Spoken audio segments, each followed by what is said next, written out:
playing the So this is being recorded. The presentation will be on the website as well as the slides. We're asking you all to keep yourselves muted until the speaker is done. If you have questions, please put them in the chat box for me and I will try to interrupt at an appropriate time. You can try waving, putting up a hand, but there are a lot of people here, so I hope we will see that. I will, of course, look. I will be monitoring. Please do not leave and come back because the state does not look kindly on that. They are asking me for the full report of you staying the duration.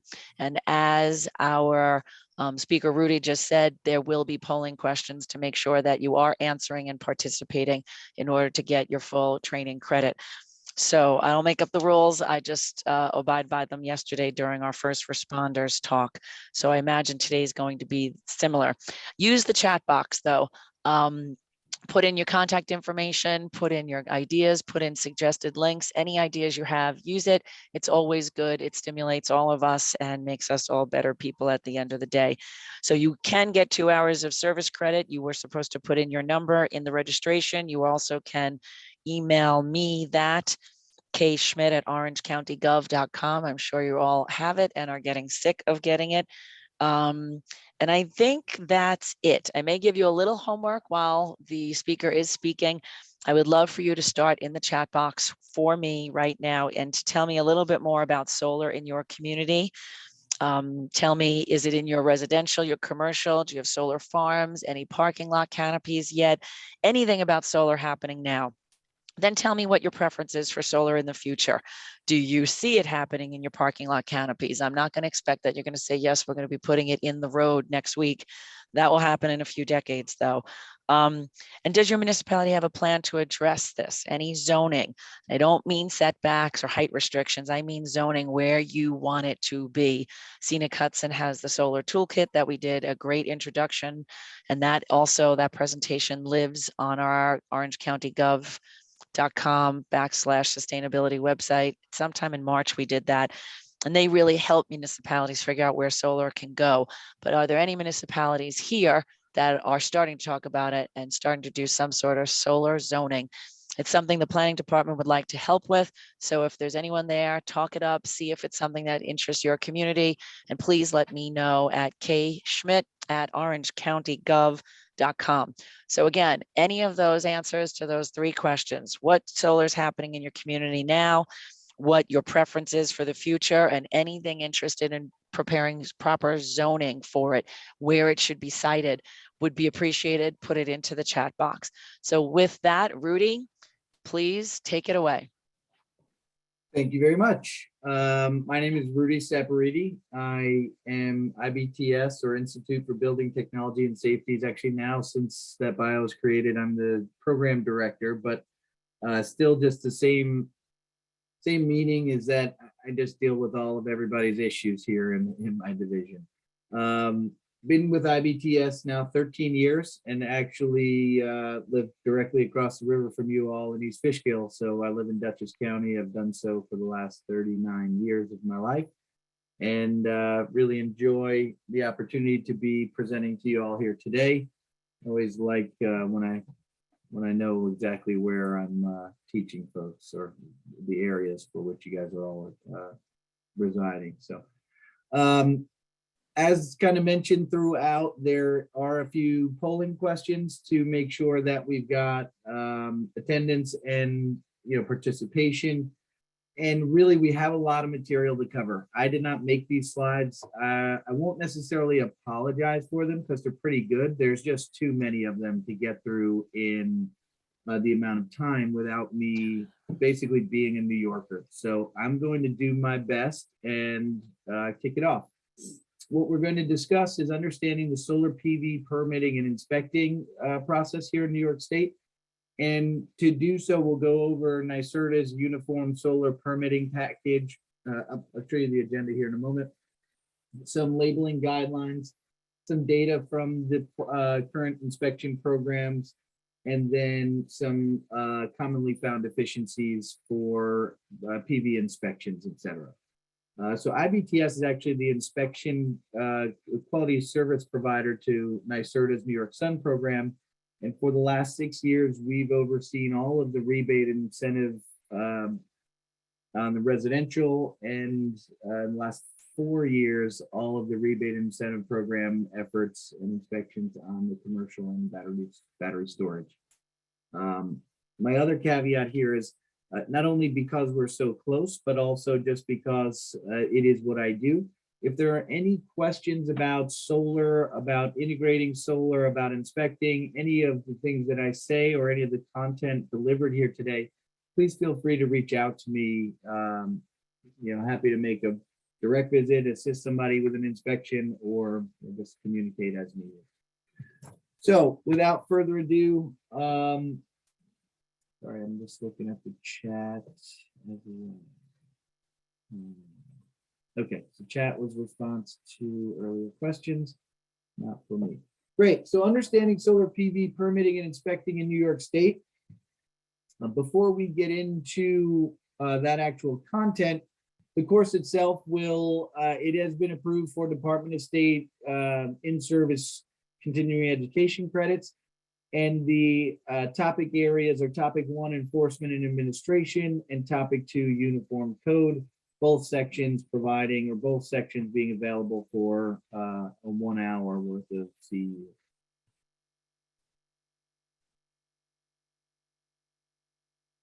The housekeeping, so it seems like everybody logged in about the right time in terms of when they were let in.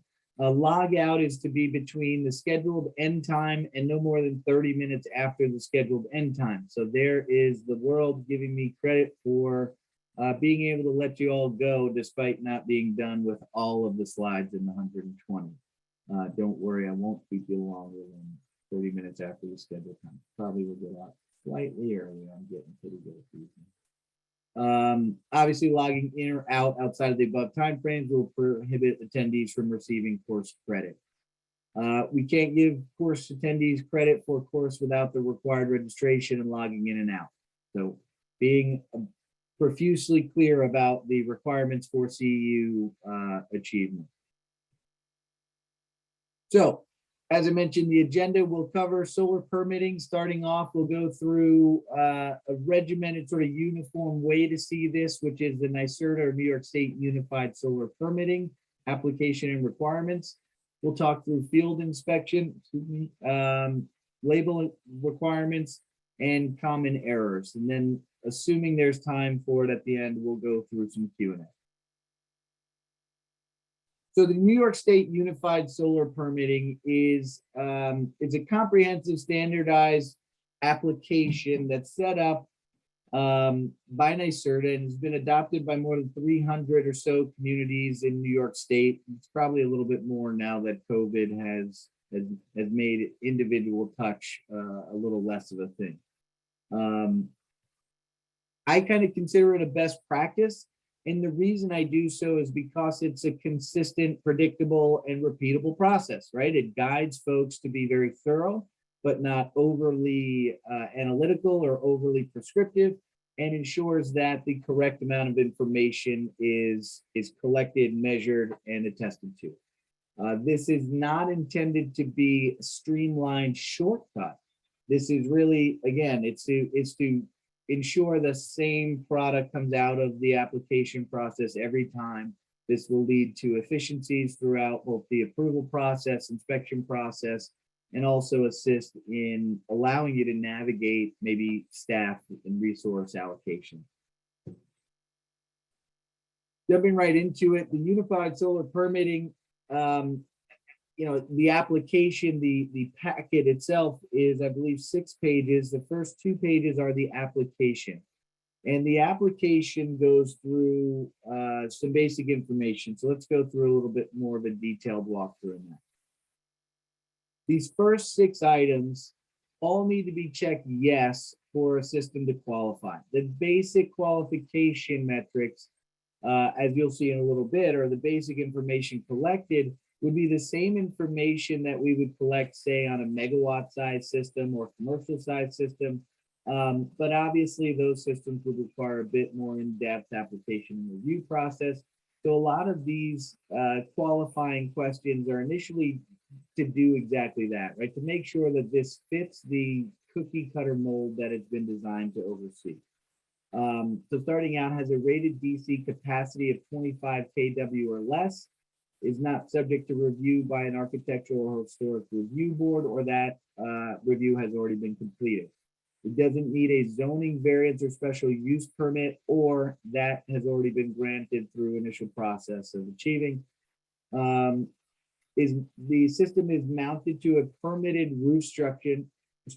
It's on a legal accessory structure or ground mounted on the applicant's property. We'll go through some of the additional requirements, assuming it's one or the other of those projects.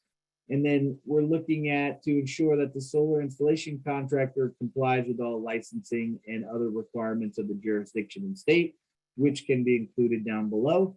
And then the other caveat would be if the structure is a sloped roof, the solar panels are mounted parallel to that roof surface, meaning they're not built up or adding any additional structural considerations for racking, etc. So the second section on page 1 is the customizable fields. So here's where you might have comments or notation about required licensure, insurance, etc. You certainly would talk through any permitting fees and potentially identify the point of contact or specific details about your process related to what is an acceptable application versus not. So it's a way to control the information that's being taken for a commonality, but it also has the ability to accommodate your local jurisdiction sort of one-offs that might be different in certain areas. The key, right, is to provide that, I hate this word, it's one politicians often use, transparency. Yeah, it's terrible. But in the code compliance area, it actually helps, right? It's we're being very transparent about the cost of this application and the timeline for the process, where you need to submit it, how you need to submit it, etc. So this is intended on really clearing up or giving an immediate area for identifying the various prerequisites or requirements for both the applicant and the contractor, or the owner and the contractor applicant.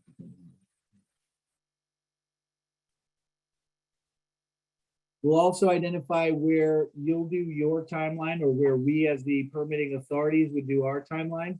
And that's just really establishing that good communication, or establishing clarity between both parties. So we're not getting hounded a day after submittal if we've got a week to turn it. So as we get into permit page 2, we start to work through standard owner and dwelling information, right? This is where we start to come up with information about the property. Now, this does include the same information currently requested for permit applications, such as local tax map number, section block identification number, etc., allowing for quick identification of those properties back at the municipality.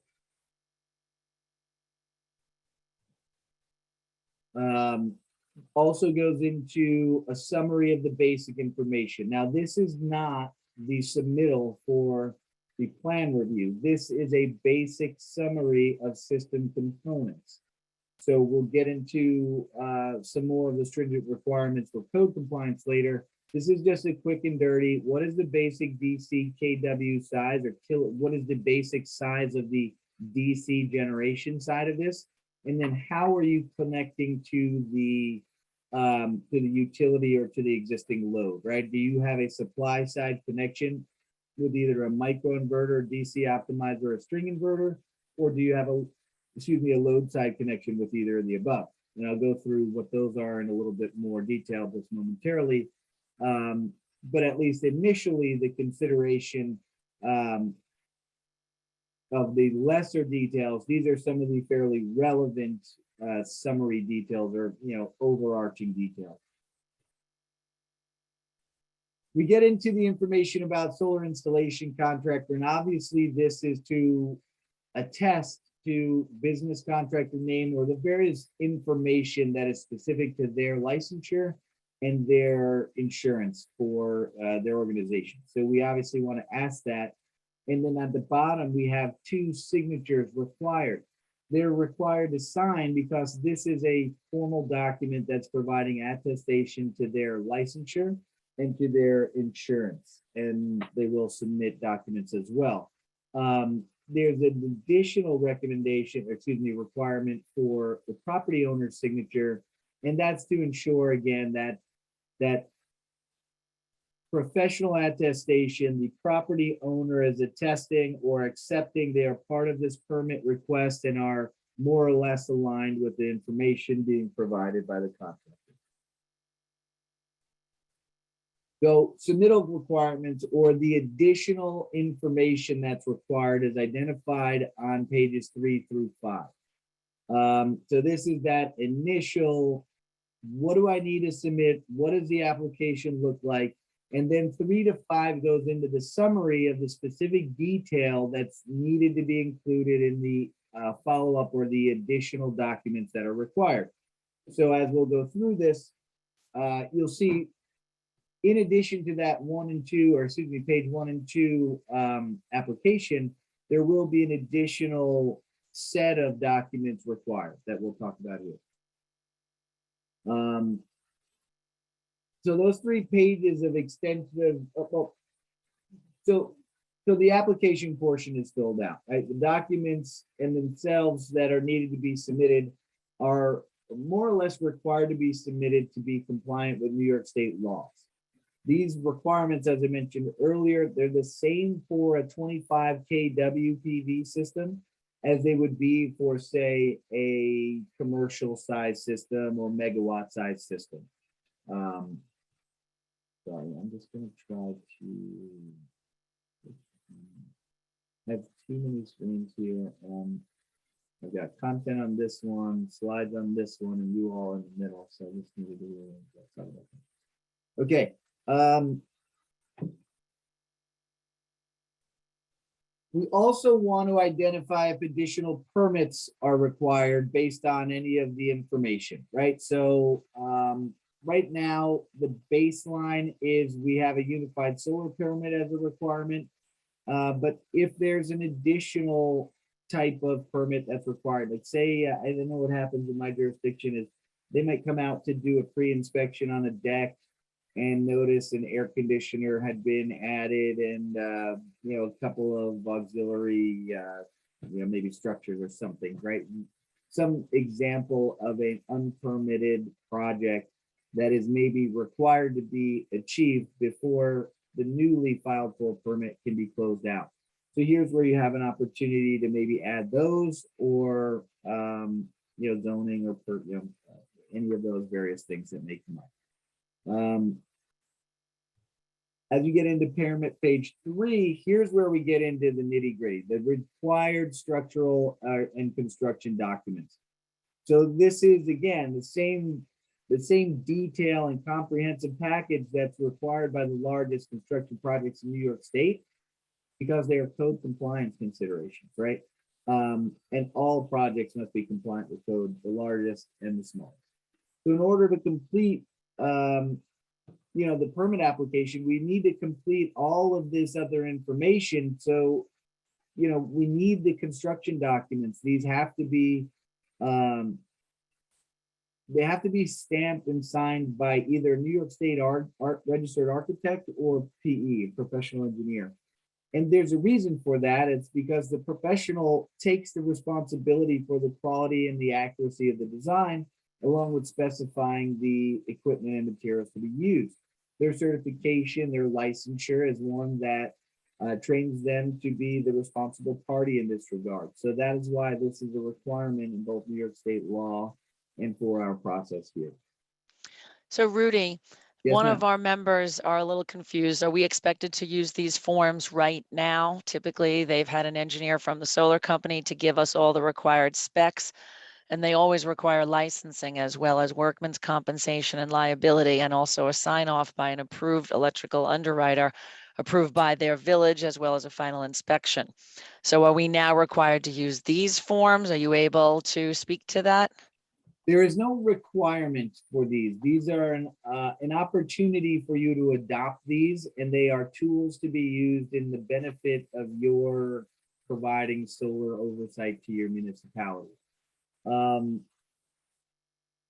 Essentially, these are checklists that are derived from processes similar to the one you just mentioned, right? Early on, it sounds like Orange County, knowing much of the state, having been overseeing it for a long time, Orange County is quite knowledgeable about renewable energy and solar and installing Ulster, et cetera. There's a lot of projects going in our areas. This is not a new animal. So you likely have much of this already built into your process. And if you do, great. The requirement is for a construction document to be stamped and signed by either of the registered architect or professional engineer. There is no requirement for it to be on this application, I guess. Is that the clarifier, or is that the question sort of being requested? This permit application and its guidance is intended to be sort of like a checklist, sort of like a process document that identifies the things that are needed. If you're already doing them, kudos to you guys or gals. Hopefully that answered the question. Please interject if there's a. Yes, he's happy with the answer. They always have an engineer architect submit the design. So thank you for taking the time, and anyone else who needs clarification, please put it in the chat. It's always good to get that earlier than later. And Yeah. always other people are going to need that same clarification. So thank you, John, and thank you, Rudy. Yeah, absolutely. Great question too. I think some folks get confused by like, what is the requirement from NYSERDA? What are recommendations? What are needed to achieve the rebate incentives or local, local approval? So kind of being able to know which ones of those rank in the hierarchy is fairly important. So good question. Okay, so those requirements are those documents, and we'll get into them in a little more detail about what the documents themselves need to include. That's really the more important part. Again, if you happen to be doing them already, excellent. So here's where the slides get a little bit wonky. Sorry if this is gonna, yeah. So all the animations sort of don't automate. But anyway. So the required construction documents, what are they? They are essentially these electrical details. They're either a combination of 3 line drawings, site plan, etc., as we'll go through here. But essentially what they do is start to identify the system information. So the manufacturer, the very specific detailed information about the modules and the inverters or the components being used. The types of string configurations, whether there's certain coordination for combiner boxes or various different balance of system components. Where is the EGC or the grounding electrode conductor or the electrical grounding conductor? The equipment grounding conductor. There are a number of pieces of information specific to the system operation that are now going to be asked for in greater detail. As I mentioned earlier on page 1 and 2, we're looking for a summary. Here is where we're identifying your construction documents need to have a significant amount of information, and here is what that is at minimum. Getting into a roof site plan as well. This is for roof mounted systems. And, typically this is now done, in fairly short order by the racking manufacturer software in many cases that I see it. So maybe you see a racking manufacturer software kind of laid into the package, otherwise signed off on or approved by that engineer that's overseeing the project. There are several ways to pull this off, but really what we're looking for here is a consideration of your fire access pathways. And typically what you'll see is a footprint of the array, and you'll see some red circles kind of displayed or mixed out between the footprint of the array. And that is identifying where the standoffs or where the structural attachments need to occur. So that's a very important component as well. Understanding the type of roof covering and number of roof coverings, the roof framing, weight of the panels, etc. These are all site-specific calculations. Again, that is why that requirement for the architect and engineer, indoor engineer, is there. It's not just the same thing. Hey, it's a roof, it's a house. Here's some modules. They're all going on. We got to figure that out.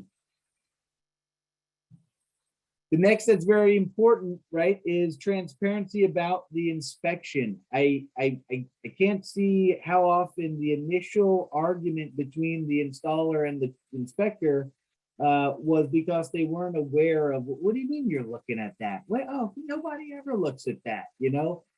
Being very clear and very, again, I hate the word transparent about what is included in the inspection is a huge value add.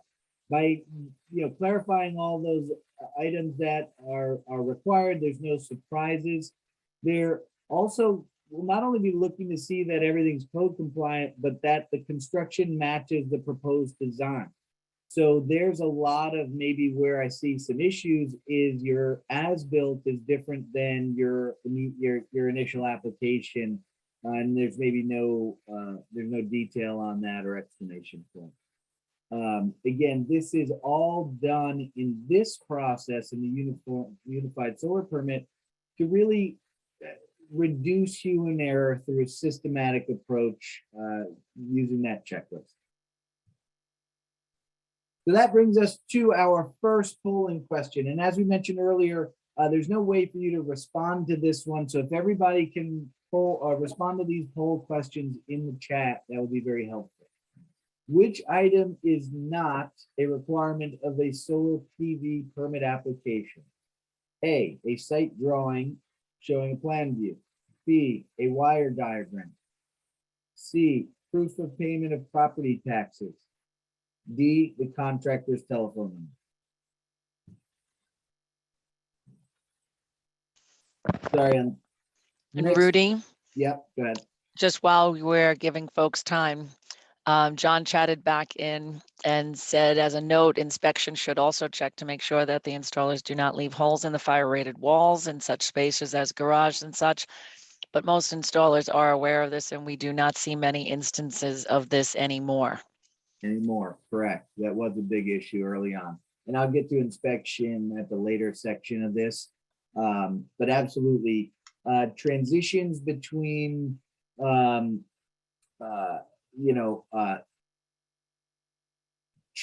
treated or interior spaces, anything that's going to be heated, cooled. Anytime we're transitioning from conditioned spaces to non-conditioned spaces, we want to consider a certain detail.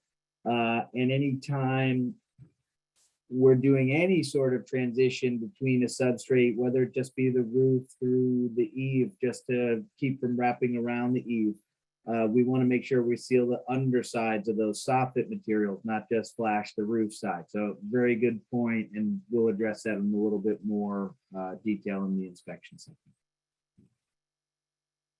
Okay, so you've now received, we're the AHJs, we're the municipality, we've now received a permit package. What do we do?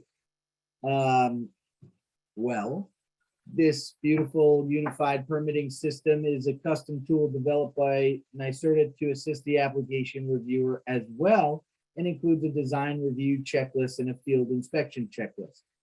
Why this is useful in a municipality, being that I oversee our operations, and there's always a resource consideration, right?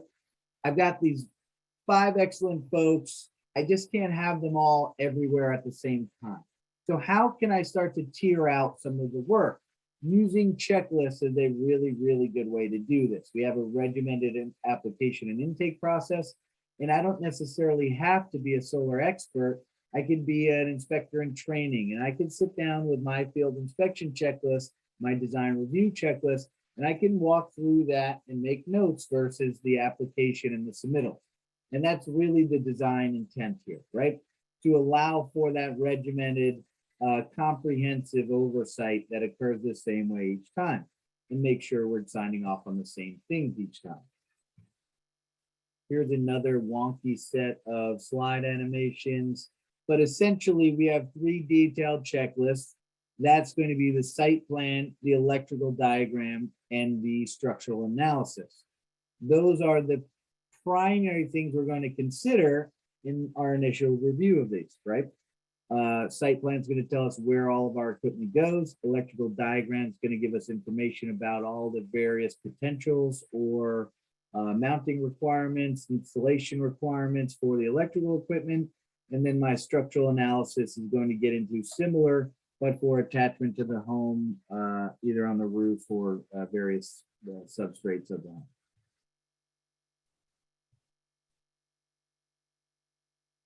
So in the checklist items, these checklists are set up really the same way as you go through all of them, right? It's basic information identified in the immediate header. The clarifier is entered or provided down below, just giving a little more thorough explanation of what exactly is a site plan. Are all site plans created equally? Having seen thousands of them, no. Are some exceeding the requirement? Yes. What are the minimum requirements? Those are what we want to have in here. And those are the ones that we absolutely must require for assessing code compliance or mitigating risk for both the property owner and the installer, the public at large. So here, looking at the actual, what do we look for on a site plan? What is the actual, like, what are the minimum requirements? The minimum requirements are clearly to start off with the correct address, right? I mean, we want to be talking about the right location. We don't want to be giving a structural assessment of 123 East Main Street, and we had actually done the one across the street at 122 East Main Street. We also want to ensure various different things like tax map parcel, because maybe they just had an address change, or, you know, there's always reasons for addressing the tax map parcel, which is where we find that address despite that location despite its address. And then the project information, such as the installer information. But when we get into the actual site location, we want to know very specifically, where are the modules going? Where are the inverters and the disconnects going? Where's the interconnection or rapid shutdown equipment with relation to the utility interconnection? We also want to give consideration, not just on the roof to fire access pathways, but maybe fire lane setbacks, such as driveways, or maybe you're in a cul-de-sac that limits access to the front of the home because of sort of a pie-shaped, fire lane setback or access opportunity. The other thing is this stacked? We don't want just back of the napkin type of drawings. Here's there's a shed over here with a circle and an S over top of it. We want these to be very, detailed within reason, but very accurate information that we can sign off on in our own country.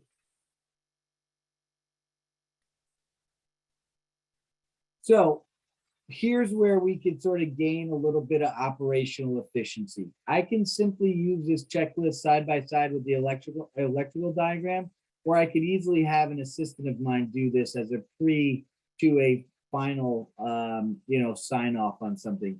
And I build in those metrics, right? Is the information correct? Or if not, then it comes back to my desk and I have to re-review this in a greater detail because I might be the actual authority having jurisdiction or the senior code official. But these are, again, intended to just be used side by side with the electrical diagram. One tells you what you need to provide. The other supposedly has provided that. So I should just be able to walk through and check off my boxes. Sorry, with all these silly little animations again. But essentially what they're going to do is go one by one through that checklist. And the checklist will pop up around here. But you see how these arrows are just adding, and that's checking off a box. And conductor sizes, we're going to consider those. We're going to check off our box. We're also going to consider if there's information that is not applicable or does not apply to this based on either technology chosen or system orientation. So here we go. Sorry, I don't typically like to use my mouse in slides, but this animation cuts out. So, you know, are we sure that this is stamped by a professional engineer, architect who incorporated the following in the system design? And we just walk right through. We're looking at PV system size. PV system size, 7.9. We go into the actual DC watts and we have 28 units, right? If we, I can't go back in my animations, we'll screw it all up. But if we remember that site plan, it said 28 modules installed 2 rows of 14, right? So this is now starting to stack up. Things are starting to corroborate the various different submitted documents, all have the same information. This is looking good. Are we getting into code issues or design issues, or are we missing just basic notes and need some things corrected, right? Certainly, as we review these, some considerations we find may be showstoppers. Some of them may be considerations that we're comfortable still moving forward. Be sure, just again, to mention any differences should you assess them between code issue and a design issue. You know, essentially as code officials, we can approve a safe PV system that's not producing at all, right? I mean, it could be a reason why it's not producing, could be something intrinsic in the inverter, a setting, a something, but if all of my terminations are correct, all my overcurrent protections are correct, all my conductor sizings and capacities, etc., are all correct and all the equipment's mounted properly, I may be in a position where that's an approved project, and they still need to work through some troubleshooting or getting that system to come online. But the basic considerations are code compliance or code issues as opposed to design issues. Certainly, we do want to educate folks on what is good performing PV systems, but staying within the purview of our job is important.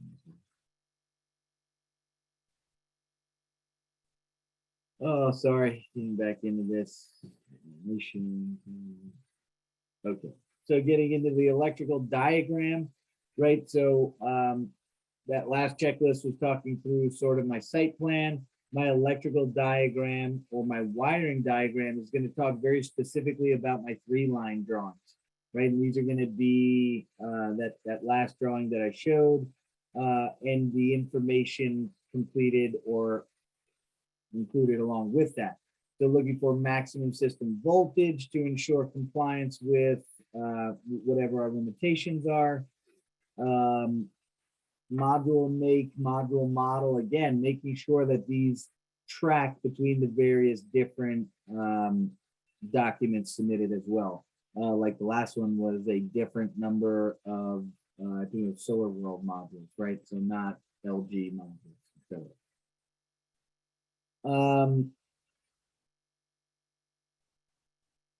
Just trying to review notes there. Again, looking for final, are those 3-line drawings stamped and signed, and are the site specific calculations provided per that submittal requirements page 2.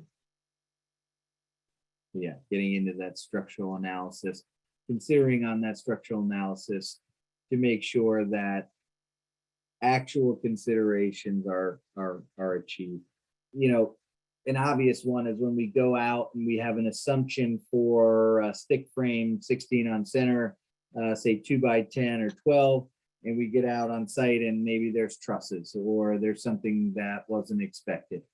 That's obvious in that case that although it's stamped and signed, it was not actually thoroughly completed and maybe maybe warrants a deeper dive into, you know, why the roof type actually isn't a representative of what's stamped and signed. But let's assume that that's not the conversation here. just something we want to look out for. Everybody's always going to stamp and sign the correct plans because that's why they're professional. All right, so one size does not fit all. And this is what I mentioned early on. The stamping and the signature is required, and that is because of the variation between different roof types, different building structures, and different carpenters, different craftsmen, right? I know early on in my life, I learned a lot from my parents, or my father specifically, who would do all of our work on our house. And then I got to meet my father-in-law and expected he did a similar quality of work on his house that we had done on ours, and it was slightly different quality. I'll leave that to your imagination to think which way that went, but obviously there's a variation in what we're looking at on site. Every address has a different consideration, a different variable. So emphasizing that these are specific to the area and the actual home being affected is required by us. So all requirements have been met, permits have been issued, construction is complete. Now what do we do? So this is jumping into the next section, starting to lean into some of the inspection considerations. But before we get into that, I'd like to just point out some of the safety specific details related to inspectors. Inspection and electrical inspectors are required to follow Nfpa 70E and Osha standards. 70 addresses the safety of all workers interacting with electrical equipment, and it's regularly updated. I will say that while inspectors are required to follow all of these standards, they vary because of our role in some cases. For instance, inspectors are not required to tie off on a rooftop if they're not manipulating work or modifying or completing any working task. If we're just up there doing a visual inspection, there's no requirement for tying off. That said, you will never see me on a rooftop not tied off. That's my personal preference. I've got two beautiful kids and I want to get home to them. And it really just boils down to history in the business, right? I'm not going to go up to the rooftop and install a hook or, fall protection cleat. And I'm certainly not going to trust the one that's been sitting there in the elements for several months. I'm going to put a giant bale around my L feet though, because those L feet are 3/8 lags that are on some aluminum components, and they're lagged in theory into the structural members of that building. So the way I see it is, if I fall off this rooftop and I break your system, I'd rather be alive to fix your system through my insurances and otherwise than not. But there are a few things I think in here that we want to consider.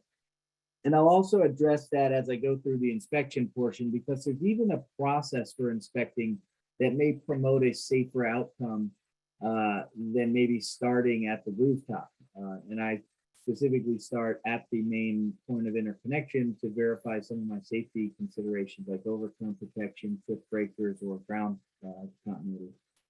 So I want to make sure that those few things are safe, because as I work my way up to the roof, I can't think of anything worse than falling off a roof other than getting electrified or electrocuted just prior to doing so, right? So we want to make sure that that system's safe and that we are safe when we're interacting with that system.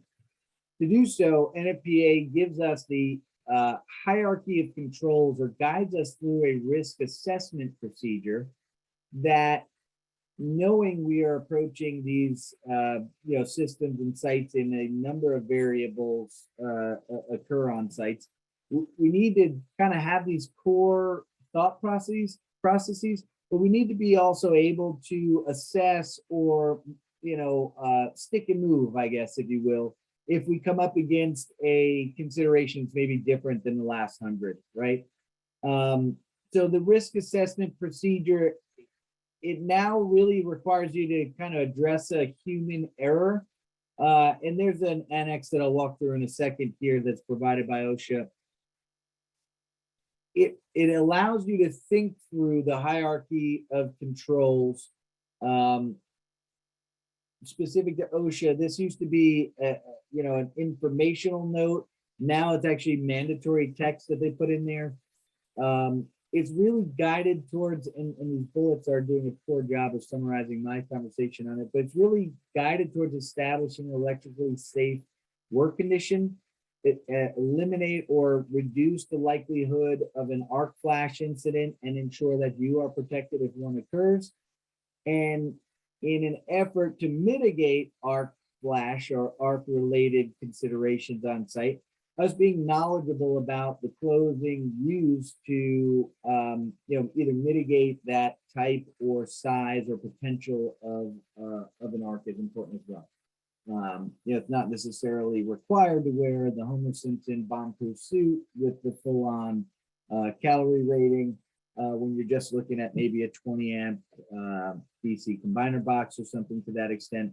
But I absolutely, in every case that I'm looking at any live components as required by OSHA and Nfpa 70E, my exposed, or I actually don't have skin, anything that would be exposed is otherwise protected by properly rated and dielectric or calorie rated equipment.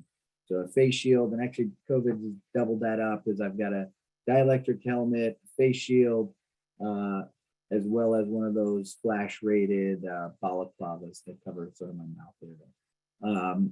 Additionally to that, right? So as an inspector, I'm not I'm not modifying that component. I'm essentially opening it up for a visual assessment of it, right? So ensuring that my head, face, and general upper body are protected is typically enough to get me through my general inspection process. But if that's not the case, I also do have a calorie rated coverall that I'll throw on in the instance I've increased my exposure or maybe have to get into a cabinet. All of that is very necessary, but knowing when it is required, I guess PPE is just as dangerous used incorrectly as it is helpful when used correctly. So knowing how to select your PPE, knowing how to take care of it, knowing when that PPE should be in use is just as critical in your hierarchy or your risk assessment method. Excuse me. So pretty basic stuff here. I don't actually consider it common sense anymore, because now that I have 2 kids, I actually don't think common sense is as common as we all expect it is. But the standard now states that the first objective really must be attempting to eliminate the hazard.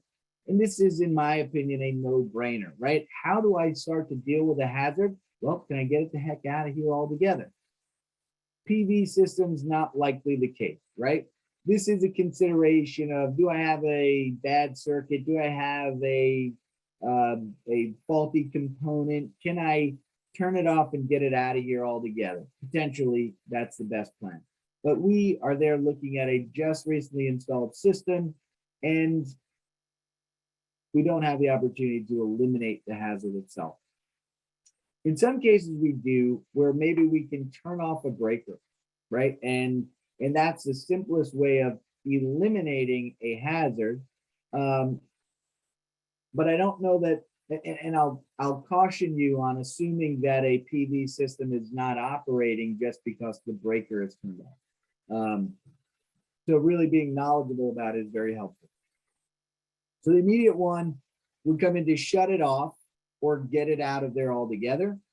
The worst case, as we work through this hierarchy, if we can't get through substitution, replace the hazard, we can't get through an isolating or engineering control by isolating people from the hazard, similar to like a bladed disconnect, something that I could throw from an exterior location to the cabinet. Or we can't go through warnings. We can't get into an administrative control, which is essentially change the way that people work. We get down to where we all fit in as inspectors. Excuse me, we know we're going to be inspecting live equipment. that's potentially energized during some of the inspection, and it's just due to the time of day and the technology itself. On the DC side of these things, within the array, even with a rapid shutdown, you may still have the consideration of voltage or amperage, right? So that's why we're going to use PPE.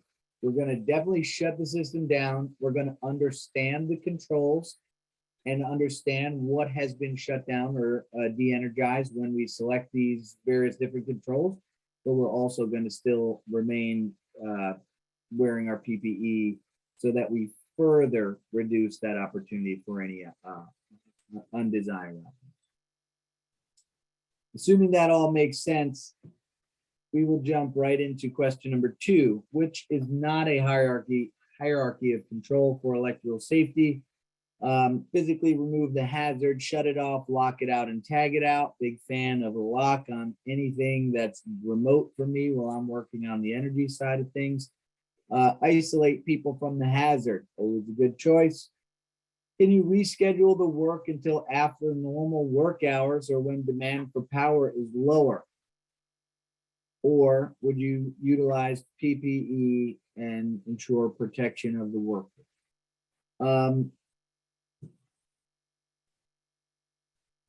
Here is where I hate question making, is because making plausible yet wrong answers is very difficult.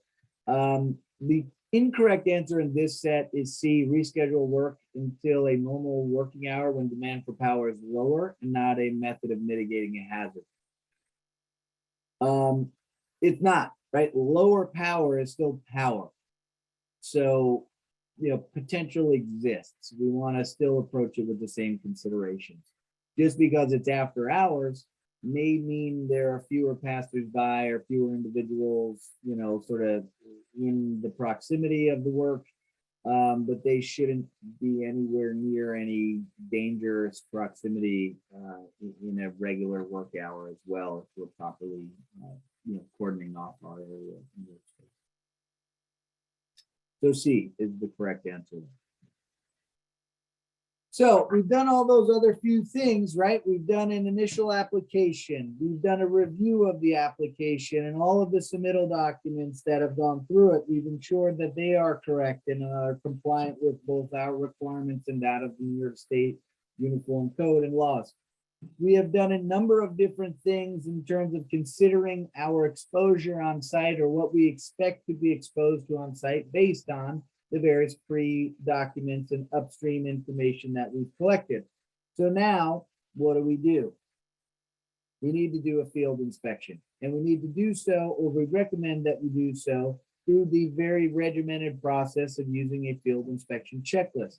This one has been developed for you and has been developed by gentlemen and females in my organization and NYSERDAs that have done a significant number of inspections, understand what those inputs are, what those outputs are, and have developed this checklist based on those. We've got 15,000 jurisdictions that I interact with on any given year, and the variation of what is required or what is asked for at those jurisdictions maybe varies 15,000 times, right? So these uniform documents were an effort to make the baseline. Everyone should do it at minimum this way. Maybe you exceed this in some cases where it's necessary, but we do recommend that at minimum, these types of things are on your field inspection checklist if you're not using this one. This one, to stick with the slides, is developed to go along with steps 1 and 2 of the permit of the unified permitting system, and that is the application and the review. This is essentially the follow-up to those two for field or physical verification of the things that went in on the front end. These are typically almost entirely relying on code requirements, with maybe slight exceptions to zoning or program requirements, things that might be just specific to your municipality or jurisdiction. The other thing is a checklist is printable. It's easy to use in the field. We can bring this out for training purposes or just for sake of being very thorough and mindful of not missing systems. here is where, inspection is our game. I've got 50 inspectors in 37 different states, 29 different reviewers, ensuring that they all put out the same product, whether in Guam or Puerto Rico or Massachusetts or Albany, is very, very critical to my data being correct, or the information that I'm attesting to being correct. So having a process is key. This one actually goes backwards the way that they talk about it, but they are very thorough about the information captured. If I may just again get on my soapbox, start the opposite way. Do not go under the roof and start messing with panels before you verified either information at the point of interconnection or ground or the inverters. Otherwise, all this information is correct, and I'll go through it in its entirety now. So we want to look at those key system components, and I'm going to talk through them in the way that I always recommend that folks look at them.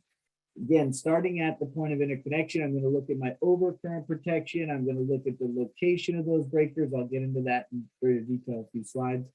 I'm going to look at the orientation of those components with respect to the 3-line diagram or my site diagrams to make sure that if disconnects are supposed to be in one location or another, they are, etc. I'm going to also ensure ground and some safety considerations. And if I have a string inverter there, it typically has a display on it that's going to give me some information. So if there's an arc fault, a ground fault, a number of different faults that are occurring at the system, it's going to identify that to me at the display. So that's why I want to start at those locations first, right? I'm going to verify my overcurrent protection is not tripped and or is on or off, so that I know what is the consideration of the equipment I'm touching or manipulating, working through, inspecting, etc.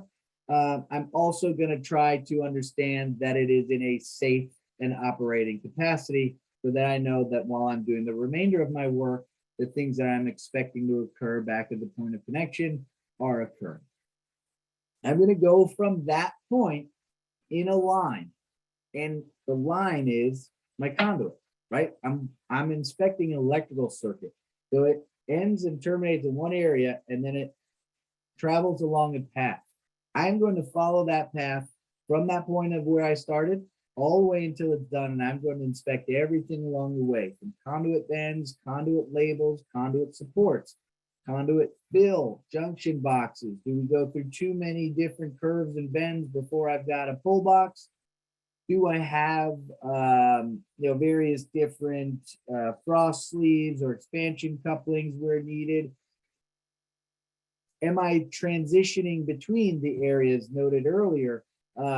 Is that conduit punching through a floor and running through an unconditioned space before getting out to the rooftop?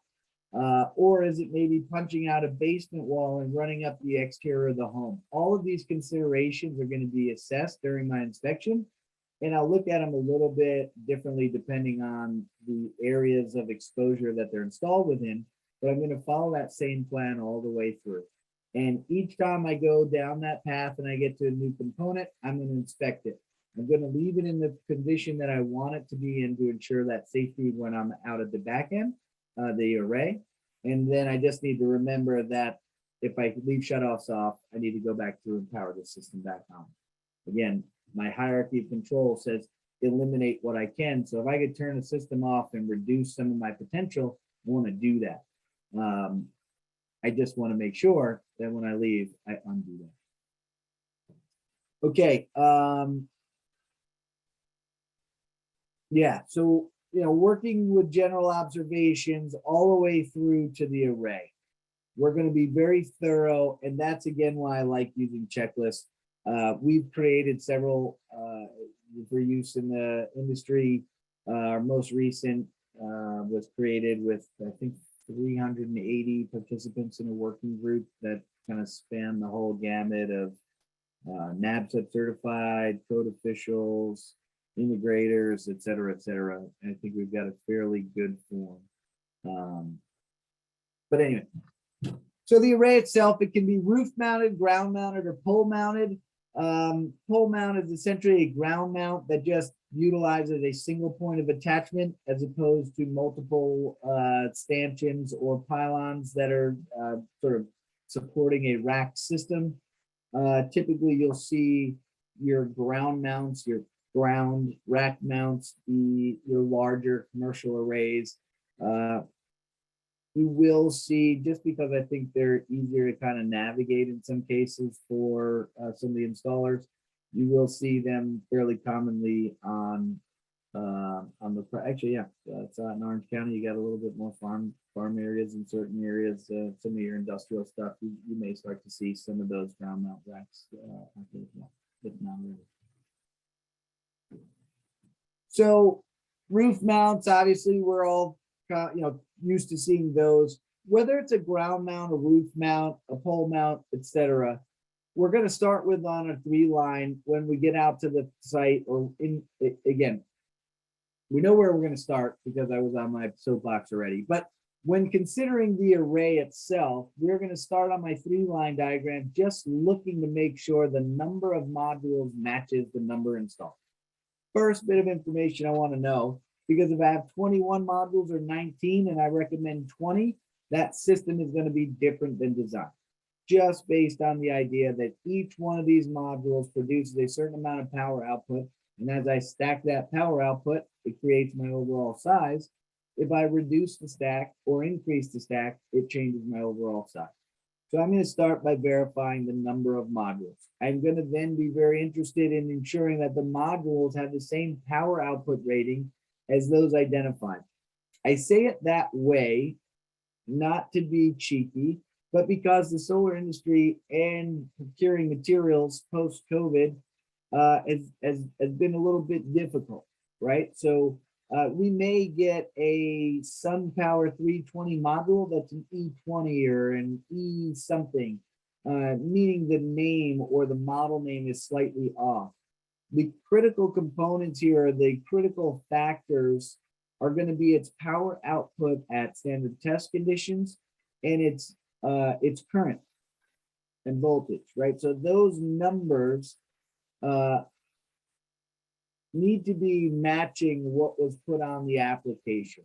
If the model number is slightly off, but the power output of the module itself is identical, it's the power output that identifies the overcurrent protection or the potential of the system in itself. The other sort of caveat about these model numbers is it's a diabolical scheme to like actually make a normal number that you can read. So typically a SPR-320 or a Trina Solars or TS-245 or something, that they're always going to have the actual wattage output, the rated power output for standard test conditions, right in the model number.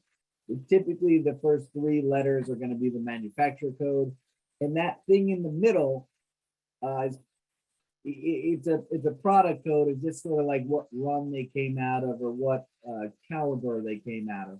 It's again really it's relative to the power output of the module and what we're assessing here. So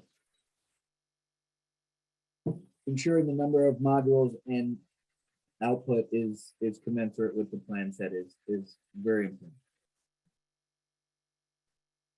So we also want to identify grounding, and to do so we need to be sort of aware of the 3 common methods of grounding.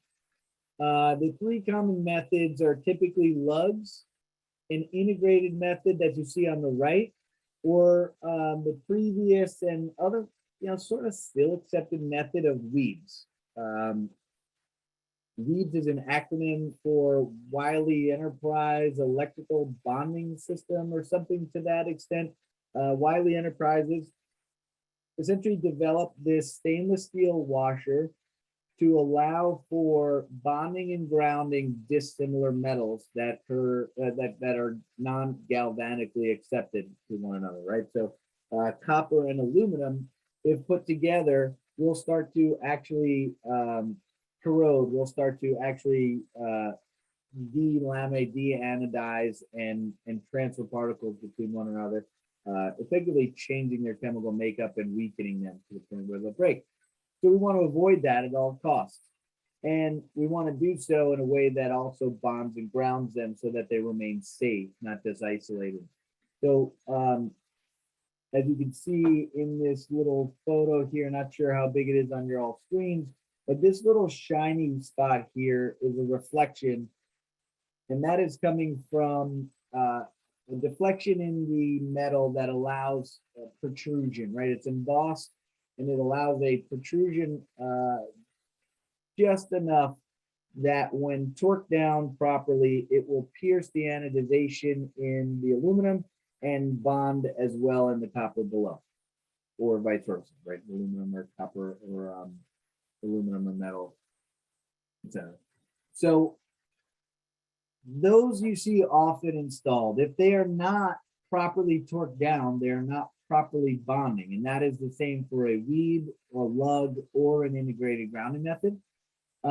Is very specific with torque consideration or method of attachment. There's also a requirement for only one on a module to make it grounded. So knowing we have 4 attachments, I may have one that is not properly seated, doesn't have a weave on it, or is otherwise looking not properly bonded. But if I have 3 others, or at least a minimum of 1 other, that module is bonded. Something that we don't see very often now is lugs. This is essentially a field applied lug that goes into a pre-identified hole, created by the manufacturer.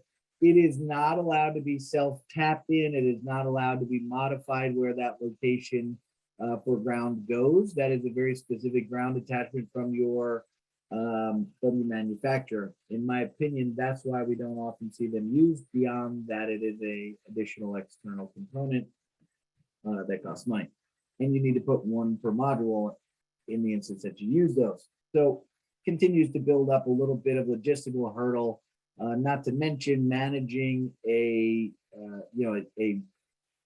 solid copper ground conductor through multiple 3-foot modules as I'm articulating them also becomes a bit of an art or challenge.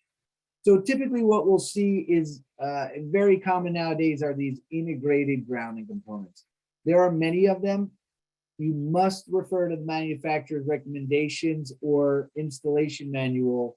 There are some basic considerations to them, but they're all proprietary. So the general, the gist of them are essentially some type of impingement. So you can see a deflection of these tangs here on either side. And actually the design of this is very specific to provide minimum spacing. So that isn't just, a random coincidence. These are a minimum 10 millimeters to provide you a 1/4 inch or 10 millimeter spacing. And we've got the opportunity to manage 2 modules, one on either side of this clamp. So this is a mid clamp. Now this mid clamp utilizes stainless steel and does the same thing that this weave does. It just does it in a bit more robust fashion that is also mounting the module at the same time. So ensuring a good mount and ensuring bond sort of occurs at the same time, or does not occur at the same time, right? Because if these are installed wrong, you're neither bonded or secured. So you want to look specifically at these, right? Typically what happens is this metal or some form of the impingement at the top of the module frame would cause that metal to pierce through the anodization of the aluminum frame and create a bond with that. It is transferred through the stainless steel bolt down into the rack itself. So there are a specific way those components need to interact with each other to ensure that they are bonded together. And then typically what you'll see is one of these lay-in lugs at a final point of attachment. I like to see 2 of them for a bit of redundancy, but as your final point of attachment before you transition from the racking system into your circuit or into your conduit to chase that thing. So I just mentioned thermal expansion and spacing. I always say that as lead into zip tie conversations, right? UV rated zip ties are not usually black. They are always black. White zip ties are not UV rated. Black zip ties typically are black because they have a carbon additive to them that allows them to procure this UV rating. There is 0 zip ties that are on the market, in my acknowledgement, that will last 20 years with either UV exposure or just thermal cycling for 20 years. So at a minimum, we should be requiring the best quality zip ties the money can buy, or a better system. There are new proprietary systems, whether they be clips or other bands or such. There are some limitations to what we can do, but we want to consider the few core requirements here. It does not impinge the insulation or cause potential damage to the conductor or the conductor insulation. It properly supports the conductors at various intervals, and it is able to be used or withstand the elements for the exposure that it is rated for, or that it is installed with it, right? So that's the predication on sort of where we got the black zip ties. I also think this is one of the few sort of hippie things about the solar industry that we've yet to grow out of. But just my opinion. 110.3b, or just section 110, section 100, as all of us know, or all of us code officials know, talk through some of your basic considerations. These are like your minimally qualified worker, your components being listed for the environment, or the consideration of various transitions, albeit not specific to electrical connections, but otherwise part of the transitioning or routing of electrical connections, are typically covered excuse me, in section 100. And it's one that I go to often, right? Because whenever the guy's like, there's not a code about that. Well, maybe not specific to the project you're doing, but in a general guideline section. So this piece of equipment here is not rusted. This slide says look for rusted equipment. Yes, you want to look for rusted equipment. There's possibly cases where internal or interior rated components are used on the exterior and are rusting. What's happening here is this lug is not actually tin coated. It's not rated for interaction in this type, right? So what's happening is a bit of galvanic corrosion. You could actually see the anodization, or anodization. The same thing we have anodes for, right? And anode rods to kind of avoid that that issue with either water or transfer of components and materials and waters, similar to metal contact. I think I have a better picture. Yeah, I do. So I'll save that explanation for later. This is very important. So not only looking for rusted equipment or galvanic corrosion, very important, but understanding its implications of system safety throughout the lifetime. Essentially, this is a system ground and is being run through an improperly rated component that is going to make it fail. This will not last longer than, say, another year and a half or so, or less, right? Depending on the environment. It could be in a beach area, it's going to ramp up the corrosion. But what will happen here is essentially you'll wear this down, this will disconnect from itself, the array won't be grounded. So what I always tell folks is, just to avoid the opportunity for this to happen at all, yeah, we want the right properly rated equipment, but aside from that, we should also not be putting our main run in all these jumpers. We should be jumping to it, meaning I should have a piece of copper that hits here and then maybe is connected to this wire here with an irreversible crimp, like a Buchanan crimp or something to that extent. And that ensures that at worst case, if this lug were to cause that copper to disconnect from it, the system itself is still grounded, right? The only thing that potentially could occur is this conduit leg would not be grounded. And that's just how I work compared to others. But it's a way to kind of build failure out of your system, at least failure at a high level. So looking for optimizers and microinverters, or just understanding the difference between them. Typically, you'll see a piece of electronic equipment mounted below the module. And that's what you're seeing here in this photo. This is actually it's a power optimizer. It looks almost identical to a microinverter.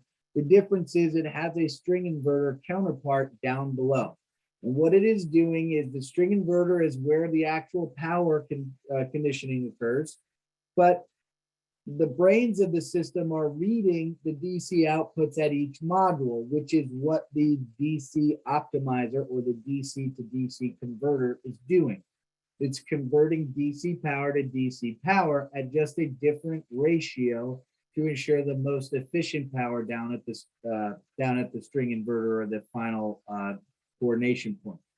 There are specifics about how we would verify this, both in terms of installation compliance and just material compliance. And also, as I said, the displays can help you, right? So there could be information on this display that I want. In this instance, this photo here is talking about POK. That is panels-OK, or panels that are speaking to the mainframe. 20 out of 20.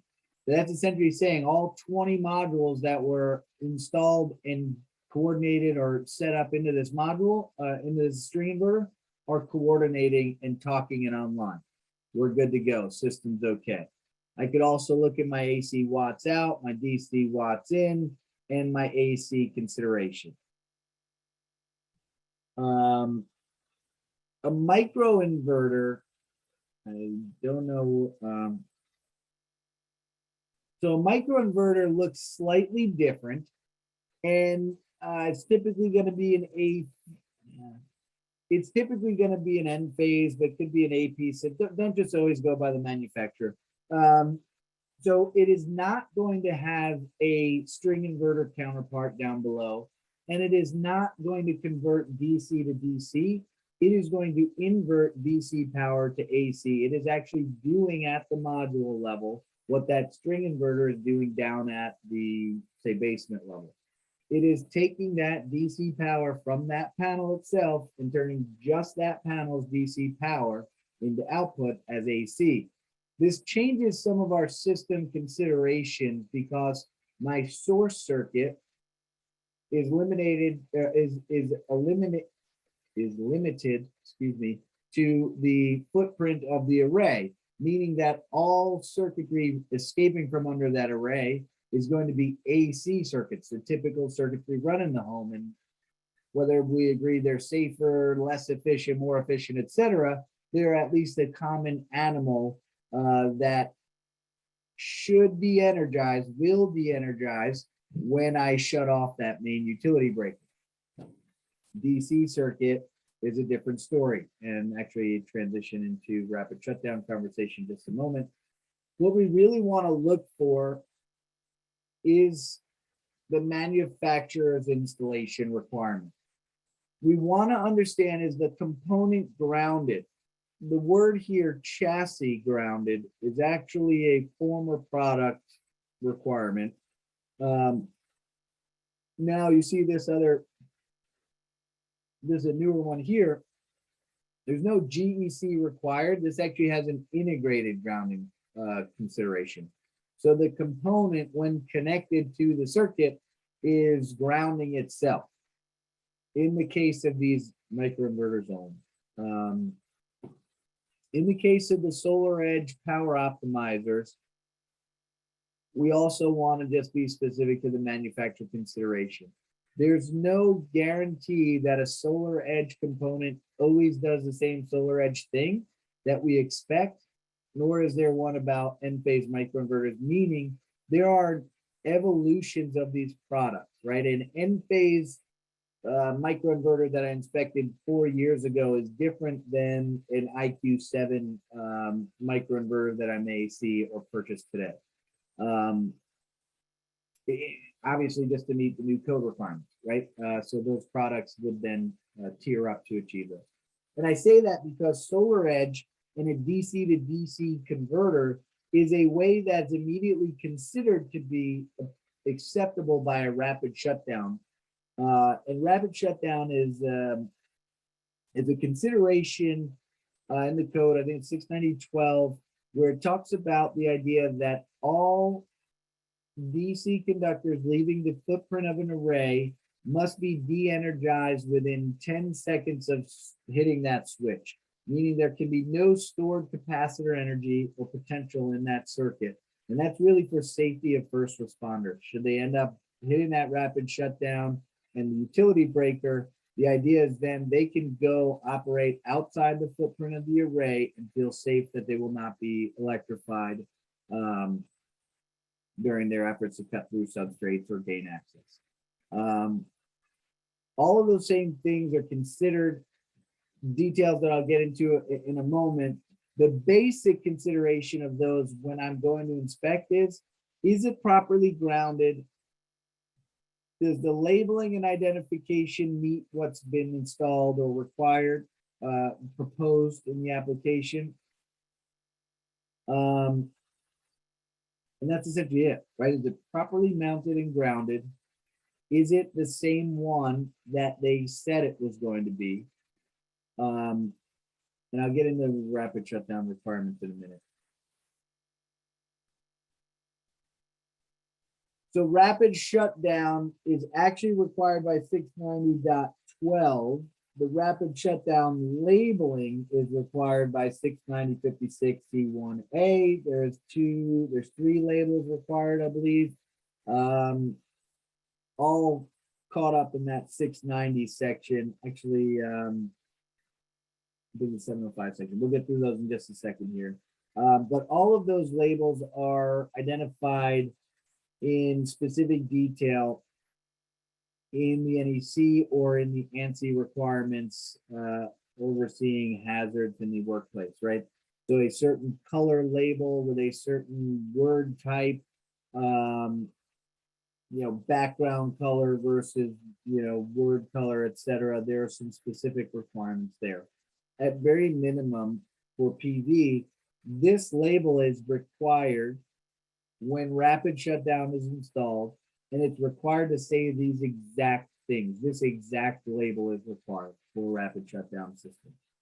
And it says, turn the rapid shutdown switch to the off position to shut down PV system and reduce shock hazard in the array. I believe it's supposed to say shock hazard from the array because it doesn't reduce shock hazard in the array. That's intrinsic to the array, right? So anyway, sometimes I wish I had more time to sit on a code panel, but they're more boring than test making times. We will get into question 3 here, and that is a true false. Some of my favorite questions. Using microinverters or string inverters with DC power optimizers is one way to meet the requirement for rapid shutdown. True, microinverters or string inverters with DC optimizers meet the requirements for rapid shutdown. Or false, microinverters or string inverters with DC optimizers do not meet the requirements for rapid shutdown. So I don't lose my voice. I won't do the Jeopardy do thing, but we'll jump right to the answer. Another answer that I always have a caveat to, but the basic consideration here is correct. I understand what they're trying to achieve, but at least they call out the correct code section here. So section 690.12 includes microinverters or string inverters with DC power optimizers as one way of meeting the requirement for rapid shutdown. That is not to say that all DC power optimizers and all microinverters are created equally. For instance, the Solar Edge components from a few years back would not achieve rapid shutdown without a specific additional component added in. And that was essentially the disconnect box that allowed AC circuitry, DC circuitry, and then a little bit of technology to speak to those capacitors up at the module. So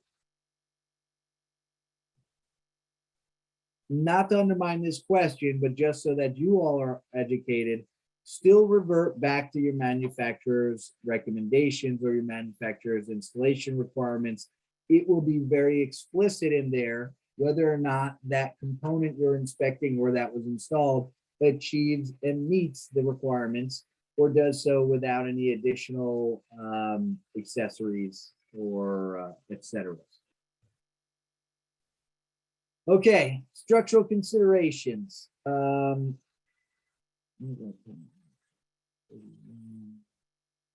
had about 45 minutes, give or take, and only 79 slides to go. Rudy, Thankfully, yes, ma'am. do you have a chance to look at, there's less questions than there are comments in the chat box. And I didn't know if they were things that you wanted to say yes, no, maybe. I think a lot of them are conversation. So you can't comment at 11:28, but maybe 10:45. James Cox did an inspection. The plan installed the UF cable and the microinverters. Do you see what I'm saying? I'm getting there. At 10:45, there's some code there. It's a little confusing about output circuits. So maybe you want to look at that. Yes, village. Check. Yes, give me 1 second. I will read that. Sorry.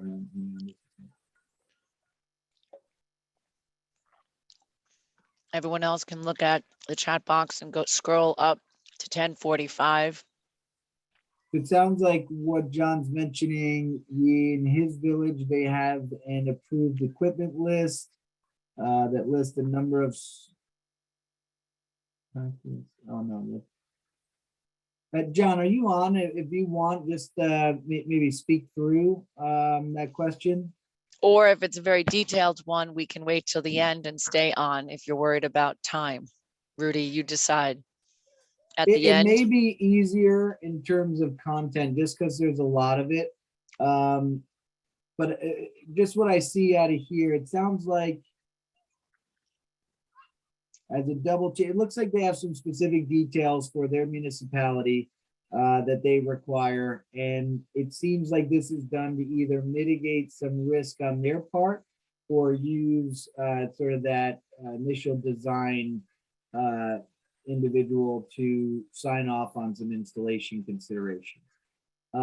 Ultimately, the authority having jurisdiction lies with us as the code officials, as does the risk associated with making that final approval. That's not to guide folks otherwise, but it's not just to say, take a stamp and run with it. So that's one consideration.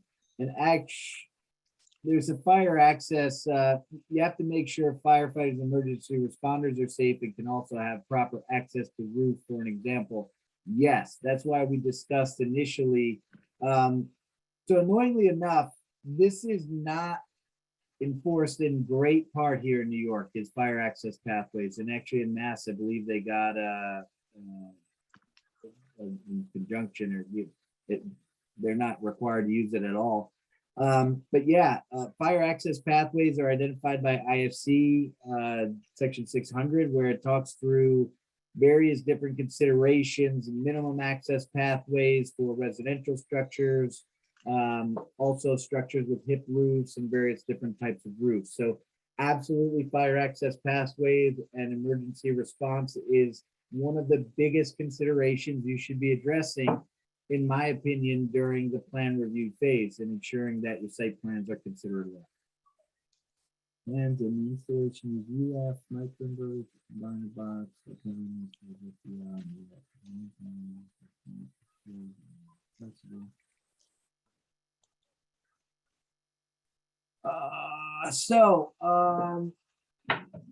This question is a good one. I'm going to wait till the end, actually, for James Cox had sent to everyone a question about some circuitry.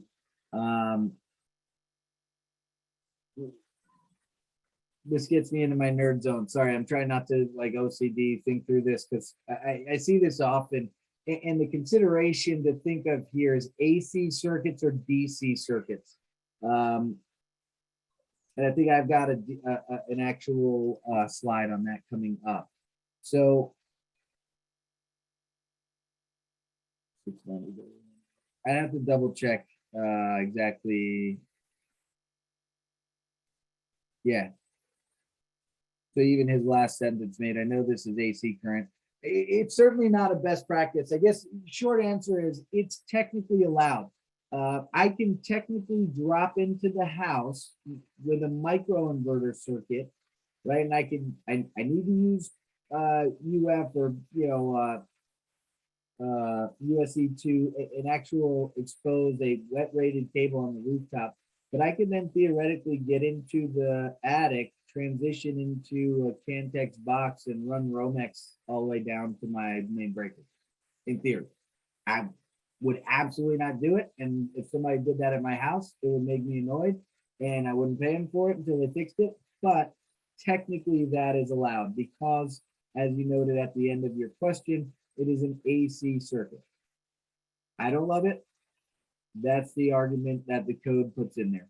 The 69031, you need to use MC or Raceway for these circuits. I believe that's specific to DC circuitry only, and that is on or within a structure. Thankfully, they have now updated that code to be on or within a structure. It used to be just DC circuits transitioning within a structure. But essentially they needed to be a metal conduit from the point of transition until the first disconnect. I will leave a space holder for that if you want to ask more clarifying questions on that later in the QA section. So the next comment was solar panels emit electrical current when the system is shut down. Just a thought. You are correct. And that is the reason behind the requirement for rapid shutdown, is because even though I have solar panels that are speaking to or we're accepting a pull from the inverter, as soon as the sunlight is on them, they're at potential. So if I connect those two leads and I short that circuit out, it will just spin itself at full potential the whole entire time. If I coincidentally, if I cut through that with a chainsaw, trying to access the rooftop, and maybe it's daytime and those are energized, or maybe it's nighttime and there's a giant fire that's causing enough irradiation to power up those panels. It's absolutely a consideration. That's why handling modules, we don't touch leads. We don't just deal with leads. Whenever we're working on modules, we'll cover them with sheets that don't allow any kind of light to pass through them. So absolutely, just a thought. It's not just a thought, it's just a fact. And that is the fact that sort of led to the development of the rapid shutdown requirement.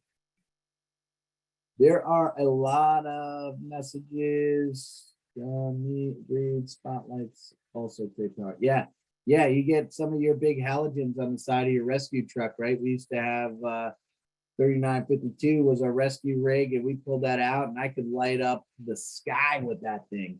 But maybe not what I want to do if I'm approaching a fire or an emergency response at a home with a PV system, for sure. Okay, so jumping back into the slides, thanks for that. I really hate running through these slides. So the idea that you all are paying attention and throwing stuff into the chat, participating, I appreciate it. Thank you all. Going through, this is a lot of the same considerations, right? We're going to go through this checklist and do the same thing. I'm going to look at, are all the roof penetrations properly flashed and sealed? Are lag bolts properly installed? Rafter spacing and all this other information matches what was represented by this, registered architect or professional engineer. The roof appears to be in good condition with no signs of leaking or damage, free of debris itself. Racking splices, and this is a critical one, are properly supported and per the manufacturer requirements. When we're looking at integrated racking and grounding components, ensuring that various splice details are followed ensures the system is able to be bonded from one side of that 50-foot array to the other, right? I'm using a single connector conductor to connect that down to ground. I want to make sure that stuff's all got the integrity it requires. And obviously modules can't be pushed or moved by pushing or pulling with one hand. This doesn't mean do they shake, do they deflect when I kind of give it the wiggle, but if they're rattling around, if they're not otherwise secured in there, that's not acceptable. They're aluminum components. Some of us are tougher folks. If we get up there and we just start ranking on them, they're gonna move, but they may still be secured as I cause them to deflect with too much angst. What to look for, proper flashing. This comment speaks specifically to, are you using a standoff flashing? Are you using a transition flashing? Are you using a round OD plumbing flashing to put in a flat and otherwise thin piece of aluminum standoff, et cetera, et cetera? And then when you've installed them, have you followed the manufacturer's recommendations? If you've ever looked at, and I know many of you have, it's why we are some of the least fun people to have at parties. If you've ever looked at an engineering document for a piece of flashing, you'll see that it's the amount of this diabolical detail that goes into the design of these things, like the amount of deflection or the the method of integration, et cetera, et cetera. So on these OD flashings, it's actually designed so that this should look like a volcano, a pyramid, right? This should never be deflected down because that allows water to pool up, debris to pool up, freeze thaw, can wear away that component way faster. It also can just not wear away as much as you think and allow those sort of phantom leaks that occur and lead to downstream issues like mold, mildew, or rot. I get into a comment later about butyl or face mounted attachments. I think it's something we should consider as professionals when requested, as maybe individual case by case basis. But sometimes you have folks integrating PV systems, say in best cases during a cold winter day, and the roof itself has integrity, but the installer broke a shingle trying to get it up and get a piece of flashing under there. Worst case, maybe got a 15, 20-year-old 3-tab that you shouldn't actually be putting solar on anyway. You should just do the roof over, in my opinion, before that. We may be doing more damage to the roof surface trying to integrate a mechanical flashing that allows overlapping, as opposed to putting some type of butyl attachment or otherwise approved method of attachment. But different conversation, different training. I think actually, if you all are interested, Everest Racking, K2 Racking has one on those butyl attachments. So that's pretty fun argument. I can see, right? How often is the design the requirement for the issue, or the integration of the component by varying levels of qualified individuals? Which brings us to number 4. Okay, so true or false, properly installing roof flashings and ceiling penetrations is a critical part of rooftop PV systems. I'm not going to spend a whole time on this. We know that answer is true.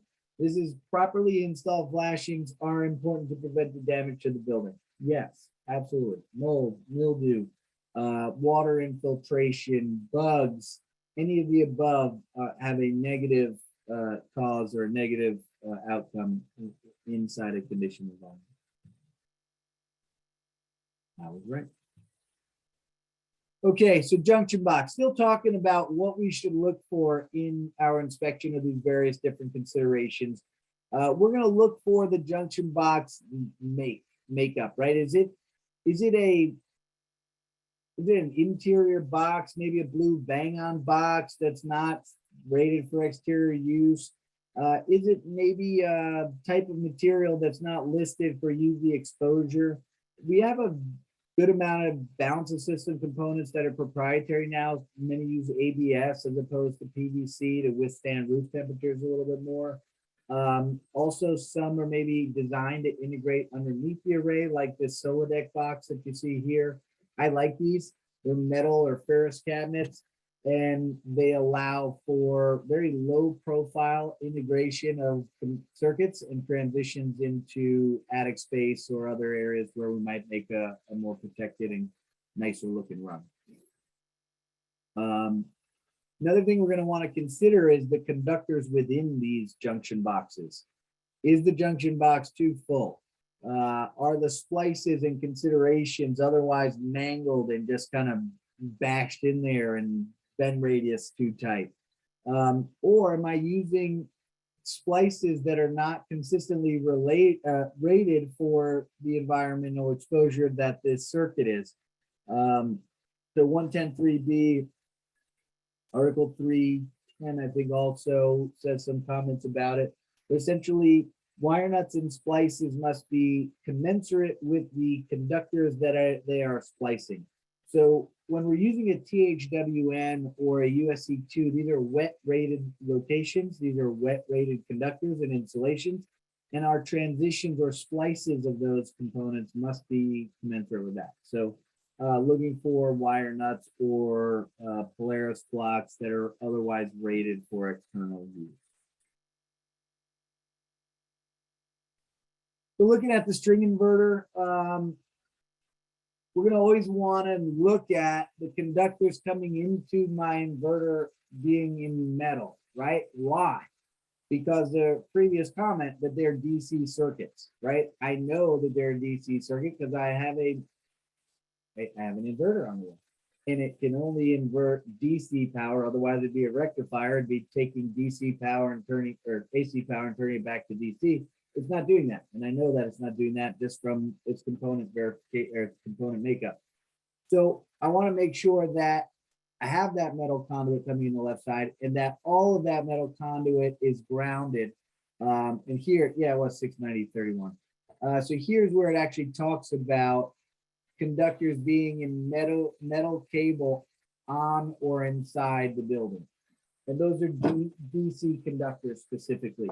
I will actually highly recommend that, due to a little bit of calculation, we could probably all fail the heck out of PVC on a rooftop, given PVC's working temperature and the window of integrity within those temperatures. So I got a cool little, started out my craftsmanship days back 17, 18, working on electrical crew, right?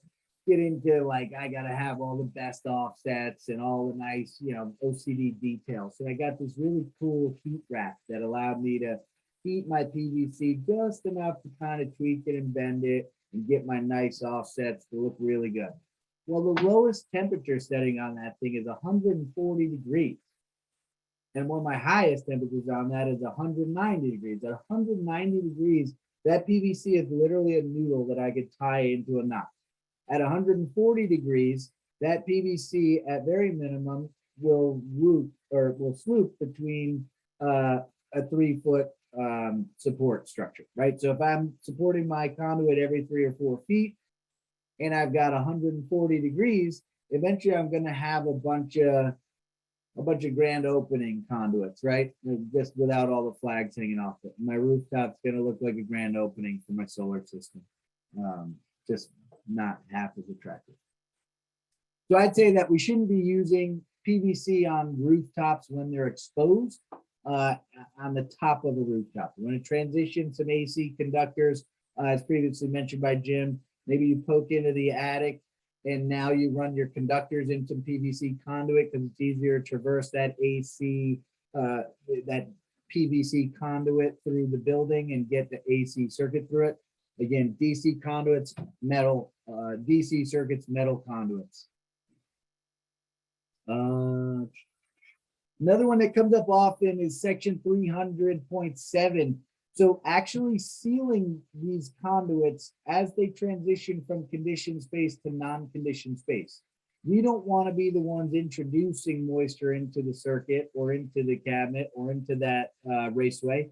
We want to ensure that any kind of temperature differential or humidity does not promote any condensation in those. So some CD gum or something installed within those areas of transition is very helpful, or required even, to mitigate that. So we could go through all these line by line. I'm going to get into some of those in the inspection area. So just to save a little bit of space here, we want to look for the module model number. We also want to look for conductors and metal conduit. But one thing that's very critical is we want to read the manufacturer's recommendations on installation locations and proximity to other equipment. So I might have the requirement to be 10 inches from something else because of my fans, et cetera, et cetera. It's also something you want to take a consideration of when inspecting the PV system, in addition to all of the check boxes on the left side here, right? Matching number of strings, modules, conductor ampacities, all the basic things we look for in the remainder of the system, just now specific to our area around our inverter. So string inverters typically will have a fuse inside of them. If those fuses aren't there, visible sort of like that, what you'd see is just a terminal block and a 1, 2, 3, 4 holes on top, 1, 2, 3, 4 holes on the bottom, and then the breakers are built into there or up in the combiner box. Typically, the new inverters will have 2 strings that have their own internal fuses kind of within the box. You don't see them with these fuse holders anymore. It's not typical, at least for me. I'll see those in a box. But what you'll notice here is one of the few areas in a system where I can have DC circuits and AC circuits sharing the same trough. And the reason to start with is because they are for the same system. If these were not for the same system, it would not matter. They could not share the same trough. If we have DC and AC circuits that are part of the same system sharing a trough, it must follow 2 other considerations. They must be isolated from one another and partitioned, and they must be organized and identified as either of the types of wire. So what we have here is DC circuits coming in on the left side, connecting to DC terminals and bus bars. We have a transition disconnect here that's actually acting as a partition as well. Sometimes you'll even see a plastic bigger plate here that just looks more like a traditional partition. But essentially, I've separated these conductors, I've identified them as what they are, and I've organized them and integrated them separately to move through this cabinet. I've also verified when I'm in here the the conduits that are entering are grounded as well. So remember I mentioned earlier that your solar edge component doesn't just meet your rapid requirement without certain details. This block here is different on a solar edge inverter that is rapid shutdown compliant than it is on actually, this one is not rapid shutdown compliant. The ones that are rapid shutdown compliant look slightly different than this. I'm not going to give you the lay of the land that they always look this way or they always look that way. They always are represented in the manufacturer's installation manuals as their part number. So start there. Verify that this disconnect switch or this disconnect body, I believe they sell now as a whole rapid shutdown unit, is rated for rapid shutdown. And this essentially is what you see inside this unit. So this is essentially what that component looks like when I get on site to integrate with it. And this is in engineering control, right? I'm able to turn the system off, but I'm otherwise isolated from all the live circuitry behind it. So getting into the inverter, some things I want to look for beyond sort of install considerations and the things that I just mentioned, manufacturer specific wise. I want to identify, it should be identified as your PV disconnect, and it should have a DC disconnect label. If you can notice here, I got a photovoltaic DC disconnect, and you'll see a couple of frames later, we have an AC disconnect that's identical with the exception of this D versus an A. Well, it's easy for, let's say, completely qualified but tired inspector, installer to just put the wrong sticker on the spot and walk away from it. It should also identify that this is the rapid shutdown system or that this is system is equipped with rapid shutdown. And this is to identify to any first responders who may come and use this as my rapid shutdown area, that's what goes on. Typically, we'll also see, if this is inside, we'll see that externally bladed first responder throw in. In the AC combiner, we're going to look for a few specific things. We're going to want to note or ensure that ground conductor, my neutral, is isolated from the enclosure per NEC 250. I can only combine those when I'm back at my point of interconnection, whether it be utility side or my main service panel. So I'm going to want to make sure those are isolated, and I'm going to want to make sure that any of the branch circuits or circuits coming through there match the plan set. Same things, overcurrent protections rated properly, ampacity of the conductors are rated as, we're not re-engineering the system. We're not re-plan reviewing it. We're essentially looking at the plan set and saying we verified that a 60 amp circuit needs X ampacity or X conductor, and then I'm looking for that conductor on site. So that's essentially what our field inspection checklist is doing, or any checklist is doing. So getting into load side connection versus line side connection, here's where I could waste a ton of time. So I'm going to try to do this as efficiently as possible. So what to look for, panel boards are discussed in section 700, specifically section 705. And that talks about when an inverter output is connected on the load side of the service disconnecting means. It actually talks about when any generating equipment is connected. So could be a inverter, could be a generator, could be anything. If I'm backfeeding a panel via a load side connection via an approved breaker, I have specific considerations that I need to look into. And I'll get into those in a little bit more detail. There's some slides coming up that I'll talk about. And again, sounding like a broken record here, we're looking for our code considerations on a load side connection. I'm going to now look for OC, overcurrent protection, and my breaker ratings are properly rated. Ground conductors properly terminated and identified. We've got the breakers properly identified. Dissimilar metals are kept separate from each other. And the one caveat gets into source breakers follow the 120% rule. So this is going to be one of the bigger considerations. And if I don't get through all these slides, one that I'm glad I'll be able to talk through. The 120% rule can get a little dodgy in explanation, but it's pretty straightforward. And it talks about the idea that I could only backfeed a certain amount of potential energy onto a bus bar. Because again, all of these electrical components have a rating, right? So my bus bar, my main service panel, in layman's terms, the energy distributing components within the back of that main service panel are called a bus bar. And there's a rating for those, right? So typically on a 200 amp panel, you'd be rated for 200 amps on your bus.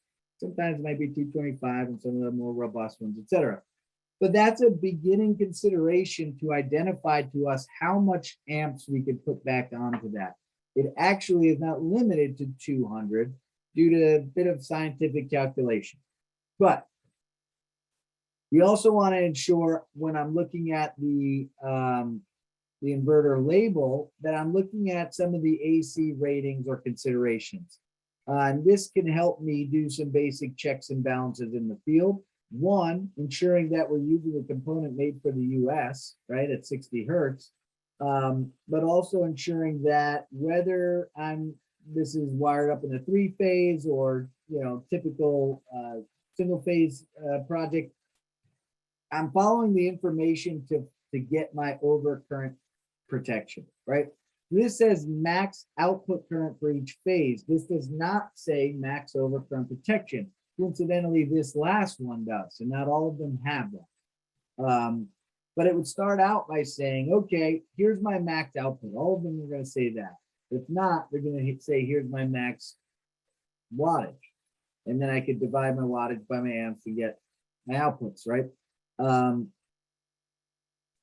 Essentially, that's just a geeky way of saying when inspecting the PV or the inverter, the load side connection, your overcurrent protection device is going to be your inverter output ampacity times 1.25.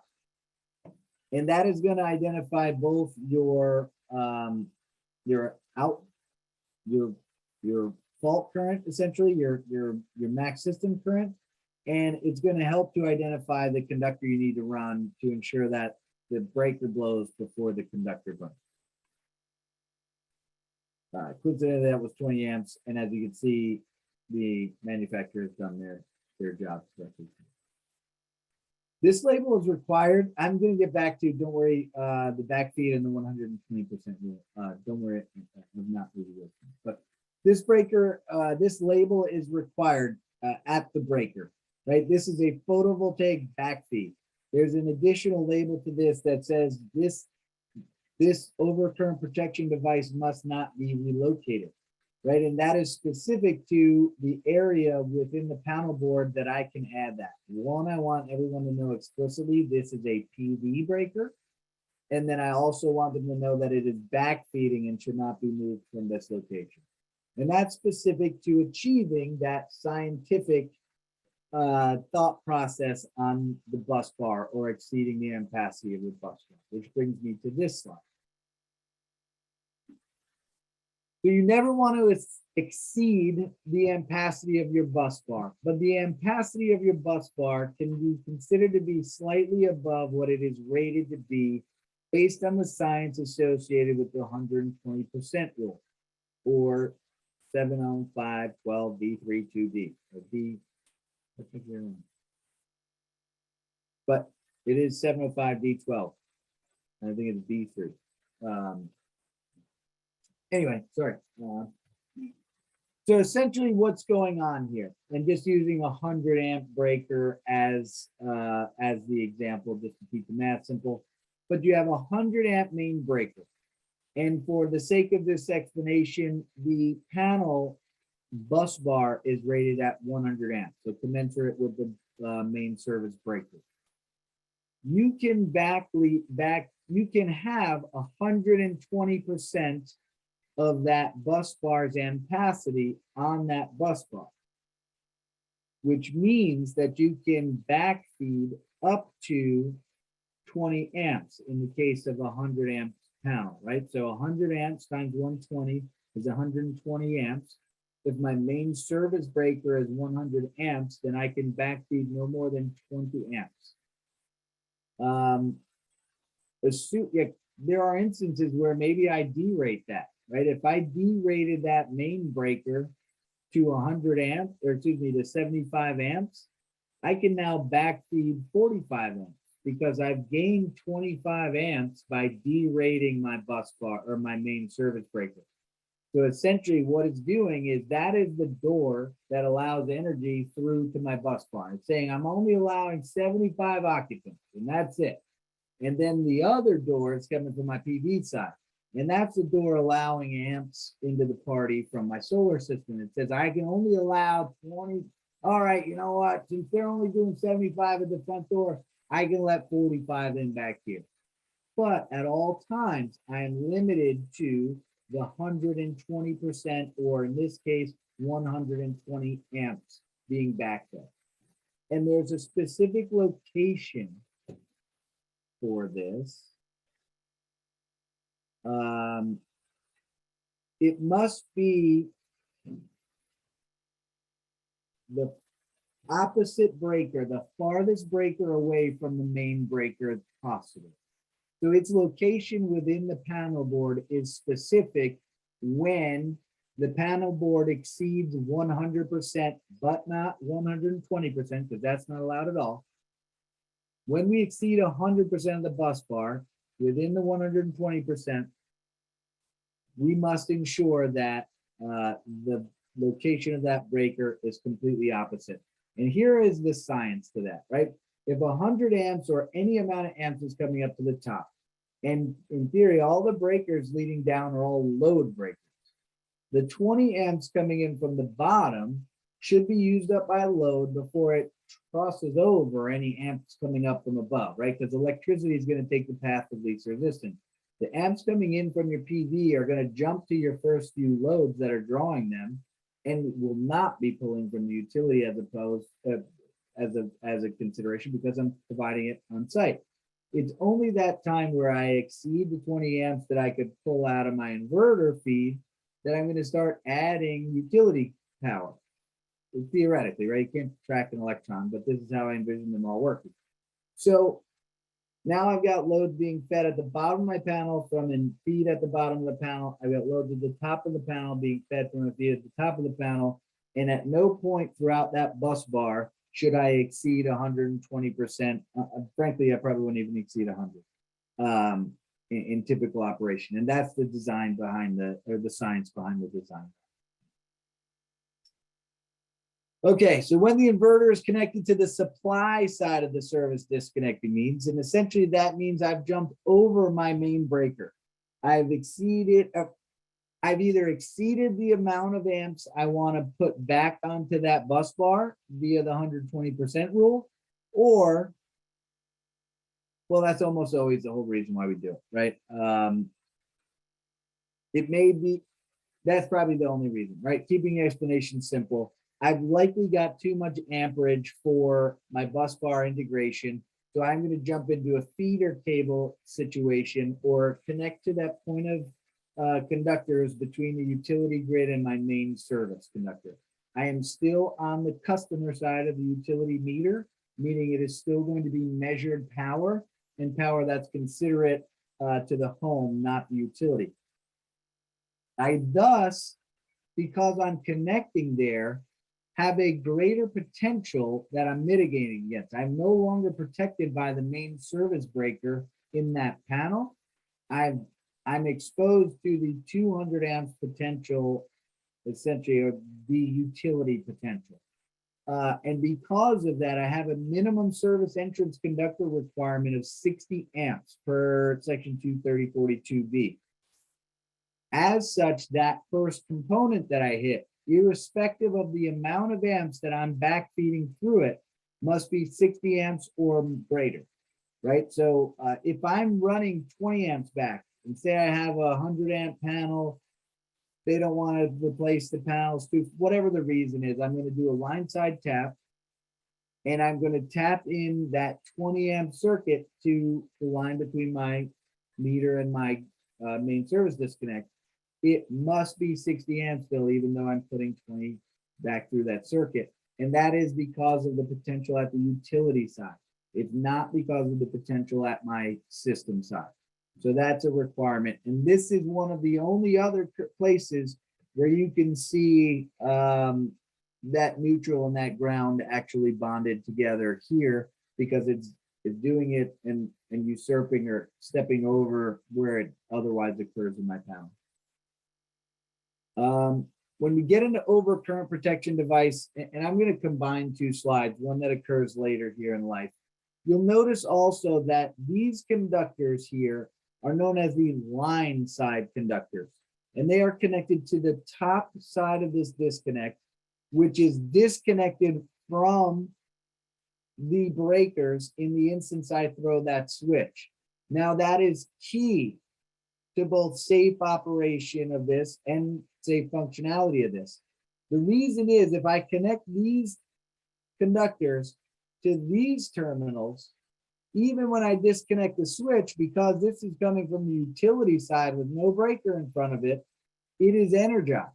So I won't be able to replace these fuses, nor will anybody else, without a considerable amount of laundry to do the next day at best. So we want to always connect the line side to the line terminals in a disconnect. They are typically at the top in most instances I've seen with Square D and others that I've inspected. But don't just take my word for it. Actually read the words in the box. Connect the line to the line side. Connect your load to your load side. And that will ensure that when folks are manipulating that breaker or that disconnect or that component, they will do so safely and in a way that allows them to service it. Great. A supply side connection must have a service rated disconnect switch with a minimum rating of what? B, 60 amps. So as I just mentioned, this is irrespective of how much I'm backfeeding in terms of a minimum rating. Its minimum rating is either the rating of the circuit backfeeding or 60 amps. Okay. Any questions come up in that? Okay. We're going to hold off because we're going to giddy up through. I hate pushing them. The labeling slides are fairly straightforward, and I've otherwise addressed labeling. I'll stop at 2 of them. But let's get it going. So we've got our supply side connection. What are we looking for? We're going to do the same thing. If you notice, again, I'm going to look for the same things. I'm going to look for the actual circuit rating and ensure that the conductors and the terminations are properly rated to manage that rating or that potential. I'm also going to ensure that that aligns with what's on the manufacturer's documentation and the plan set. But Rudy, Yes. at 11:55, Frank asked how to clarify how to make separation of grounding for DC circuit versus AC circuit. Did you get to that? Did you address that? Or is that something you should do before we move on? I still want to respect the time. Yeah. So we could wait to the end if that's what you elect to do. Yeah, just because I'd like him to clarify the question a little bit. Okay. So please hang on, Frank, or anyone else who wants questions. I'm assuming Rudy will try and get most of the folks out, but we'll stay around for questions. Is that okay? Anything you'd like, we're here, folks. So thank you, Rudy. Please continue. You got it. With consideration of that answer, one thing to think of is circuit or equipment. There are equipment grounds and there are circuit grounds. Typically on inverters, we don't actually have a ground for the circuit, for the DC circuit. These are typically functionally grounded where there's an arc fault or there's an actual ground measurement occurring inside where they're measuring the output and the input. And if there's a variation between those, it'll typically fall. On the AC side, it is going to be typically your neutral, your ground, your hot. Your equipment ground is going to typically be carrying all of your metal and your ferrous cabinets. I'd like to clarify on that a little bit later. I don't want to just give a blank answer, but I also don't want to get caught up in all of that jargon. Also, Frank Mace, just out of jogging in my brain, is the one who created and used to deliver these slides. So in my brain, when I saw you, Frank Pace, sign in earlier, I wondered if that was Frank Mace and his alter ego. Looking forward to hearing your voice to see if that's the case. But anyway, when I'm reviewing my field inspection checklist, I want to understand the supply side connection. Really, again, everywhere I look through in the system, I want to make sure the things that we assessed on the front end plan review are in fact installed. And a majority of that is system size leading to system ampacity and outputs. Those ampacities and outputs governing the size of overcurrent protection and conductors used within the system. Aside from that, you're into basic stuff like terminations and component listings. And I don't want to dumb that down, but I also don't want to keep you guys here an extra 45 minutes just to get through slides. And gals, guys and gals. Okay, so one thing we do want to be considerate of is when we're looking at a supply side connection, this is always a conversation I have. Oh, it's 10 foot, it's line of sight, it's this, it's that. It is 10 feet. The service entrance conductors are less than 10 feet in length per 705-31. And that is their actual length, not the length of the proximity of that cabinet. It's not a straight measurement from here to here. You follow the circuit as it flows down into the disconnect in the component. Here's that thing I mentioned earlier. I don't want to ever tie into the utility side into the bottom of this, because then these fuses will be energized at all times. And here is the case where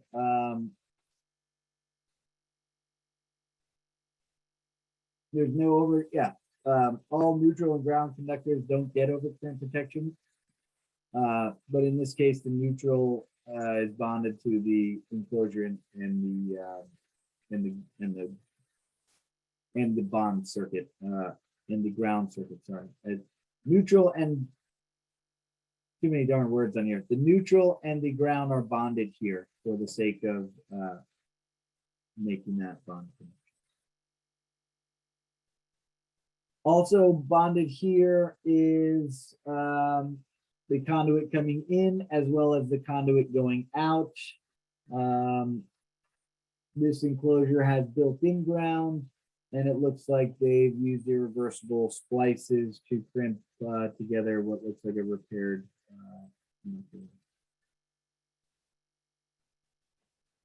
So when we get into supply side connection, the power source directory is present, right? These are some of the important labels that we need to get into. Is disconnects need to be identified.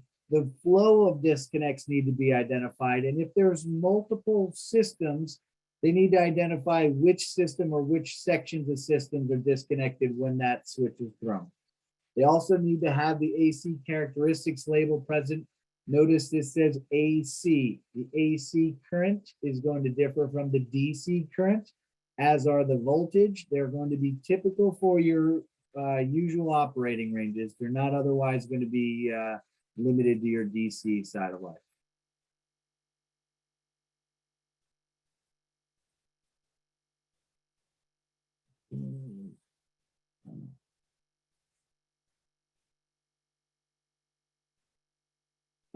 There was another comment that came up. Generator interaction should be addressed as in using a line side tap.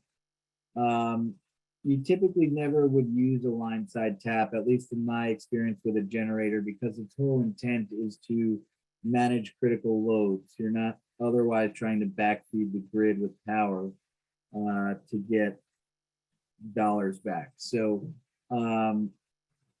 well, I did say that 705.12 referred to anything backfeeding power to a bus bar.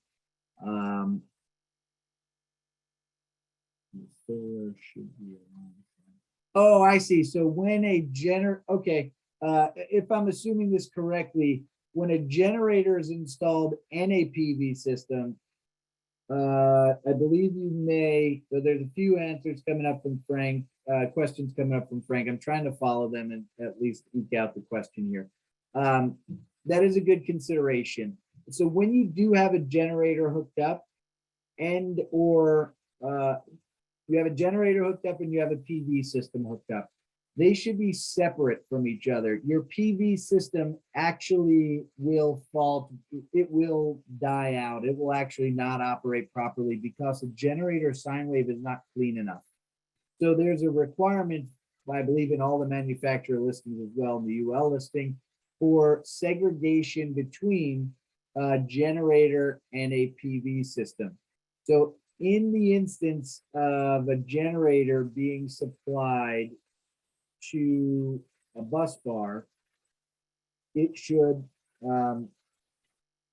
if a generator is being applied to a bus bar, the PV typically should be installed through a line supply side connection, or typically best practices would be a transfer switch, an automatic transfer switch or manual transfer switch of some sort that essentially disconnects PV power or connects utility / generator power or any permutation thereof. So good point. I'm assuming that's what you meant there, Frank Pace. Thank you for the engagement and the question. Oh boy.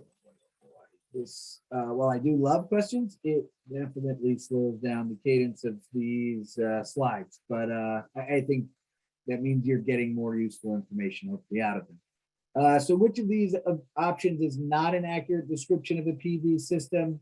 Supply side connection with optimizers, load side connection with a capacitor diverter, supply side connection with microinverters, or a load side connection with string inverters. So we talked about load and supply side. We talked about microinverters and DC optimizers, but we did not talk about anything associated with capacitor diverters, because that is not part of a solar PV system. All right, so we technically have 9 minutes left.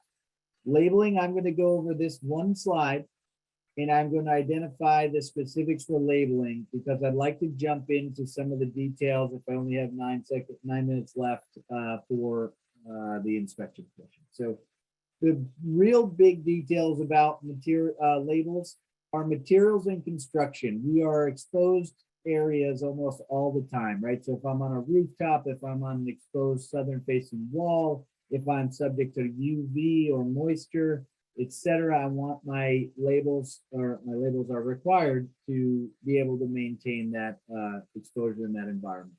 Where I place them is critical. You can't place DC labels on AC circuits or vice versa. You shouldn't be putting breaker labels on the outsides of panels. They should be on the breakers or adjacent to the breaker location. The colors are very, very specific and are identified by Osha as a carry down from ANSI. And it goes through the basic: red means bad, green means good. We're going to identify in very clear lettering and very clear language what the warning is. And then the marking.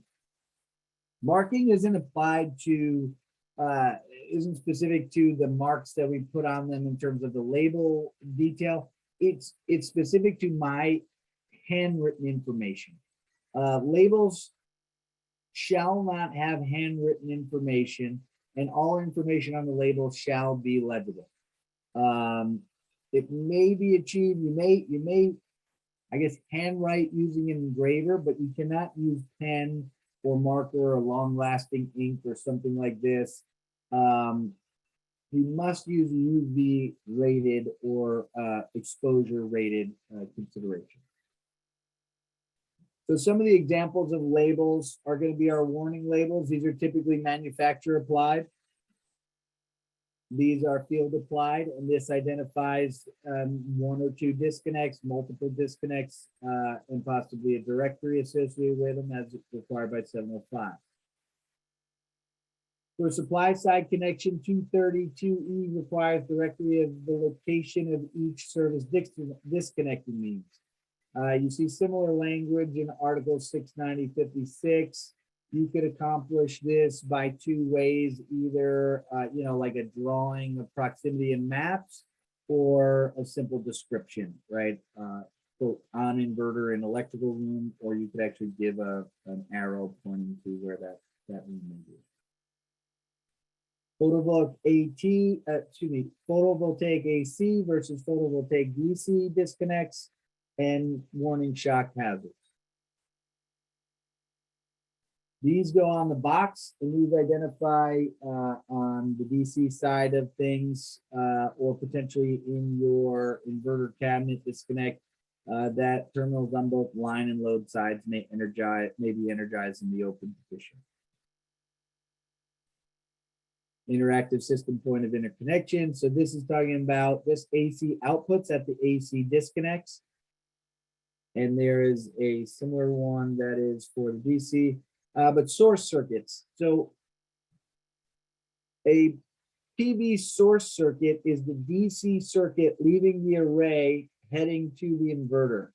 The output circuit is the AC circuit leaving the microinverter heading to the loads. Those should be understood, and they should be labeled accordingly. You do not label your photovoltaic power source as an output source, and there's no specific requirement for labeling output source, although it is best practice in my opinion. So the DC side of things gets into the same voltage current calculation and requests that the AC label does.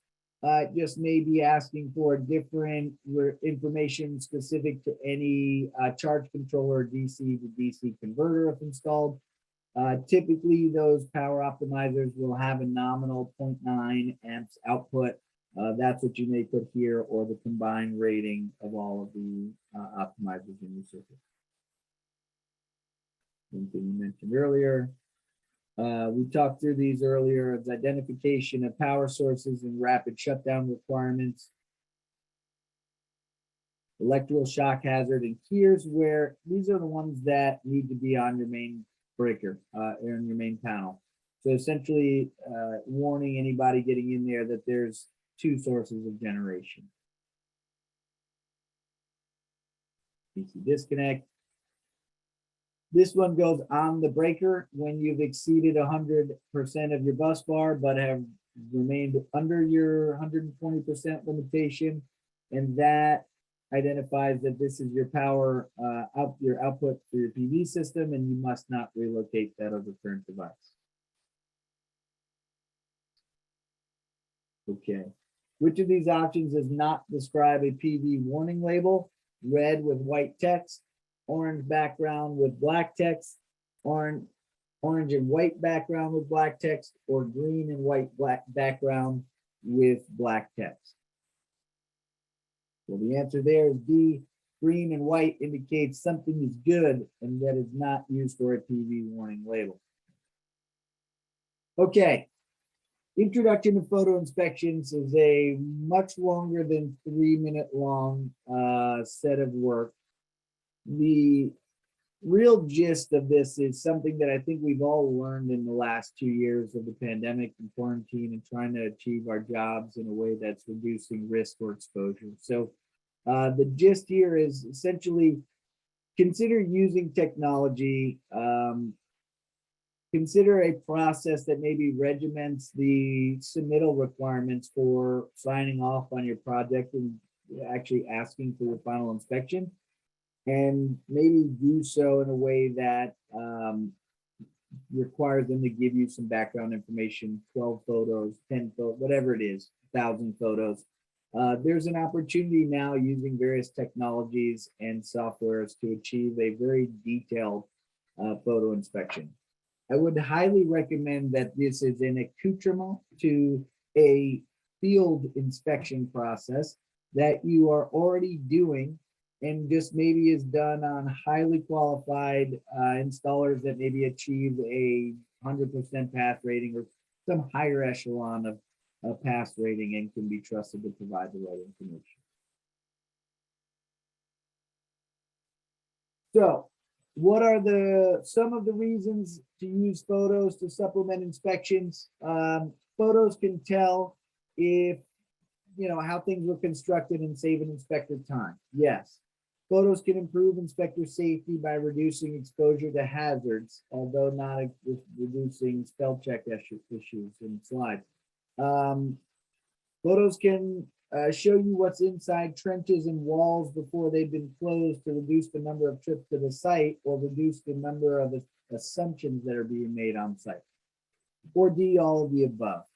The answer is D, all of the above. In this ever-changing world of exposures, costs, and lacks of resources, how do we achieve our job with the same level of quality and oversight? With technology. And a consideration for photo inspections as a way to promote a better oversight process that's more efficient has been successful in both my service programs as well as my own. So, worthwhile. I will leave it open. I know we technically have 1 minute per the sign out, and the answer to that is all of the above. Please, everybody, put your answers in there. And that is the last question that gets your full survey response.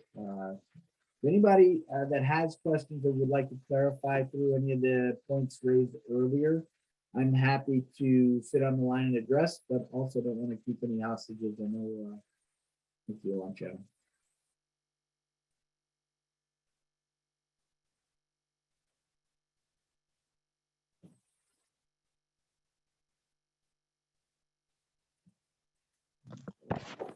Sorry about that. Couldn't find my mute button, right? No worries.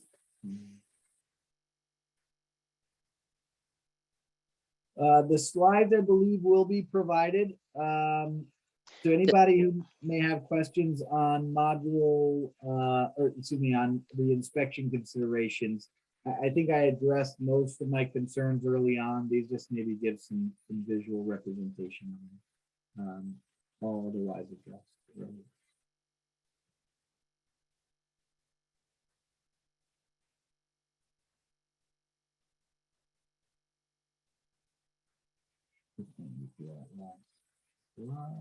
Okay, So there are additional references, NYSERDA's website, the New York State Solar Guidebook.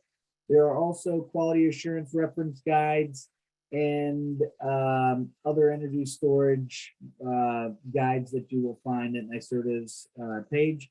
You can also go to ibts.org. You can go to IREC or just go to Google and ask them whatever it is you want to know. And there are a plethora of resources out there nowadays, and more coming in every day.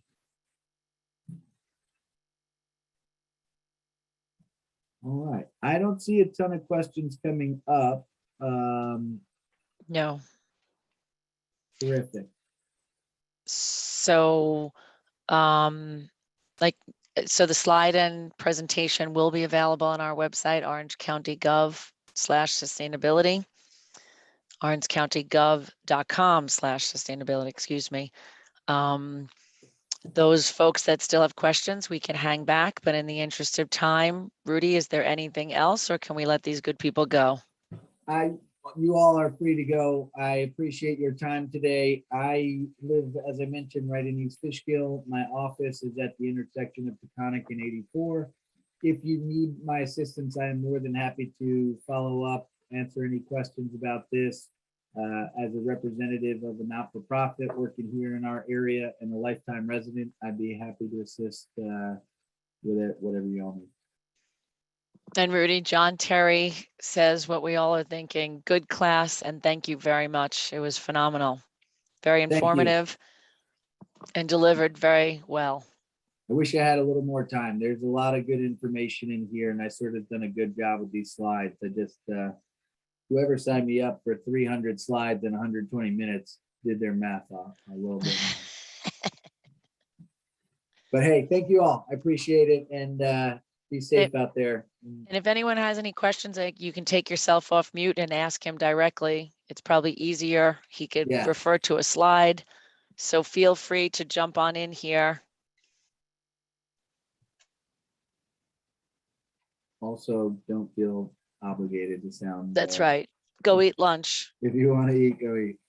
We're here now to answer anything. Orange County, I guess, talking about, is anybody going to Hudson Taco today or Planet Pizza? They're two of my favorite locations over in Orange. I haven't got to get there yet. And if anyone else wants to chime in, there's a Middletown Taco. I said, that's closer. I'll get there, but it doesn't seem to be open ever. Well, also in Middletown is Equilibrium Brewery with their good food. Yes, well, we have breweries everywhere. I love talking to people close. That's why. And somebody tell me about a great bar in Syracuse, and I was like, I'll take your word for it. You're not getting up there? No, not anytime soon. Nicholas LeBlanco says that you have to hit Holy Dog every time you're in Middletown. Okay, actually, that just came up. Somebody brought that up the other day. That's the second referral I heard on that. I think that's downtown, right? Right across by City Hall and the police, I think. Yeah. Right behind the PD, yes. Holy Dog. All right, noted. I've seen it. I haven't stopped there either. All right. I'll make sure I wear my IBTS shirt if I go. And if you see me, please do wave or say hello. Excellent. Well, thank you all. My information. Oh, there you go. Got a quick question. That's right. Why don't you, Nicholas, do you want to just talk to him? You don't have to.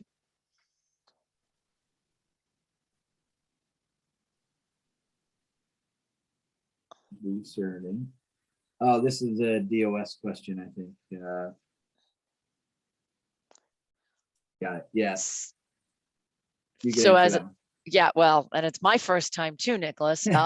So as I understand, you're supposed to email me if you need it, and I'm just going to send the whole thing to NYSERDA, and I believe they forward it on to the Department of State. That's what I'm doing right now, because this concludes my March Madness series. For the first time, March Madness went into April and May. So we're going to make sure we follow everything up. All right. Nicholas LeBlanco says, thank you again. All are welcome. Have a great afternoon. Thank you so much. You're welcome. Thank you.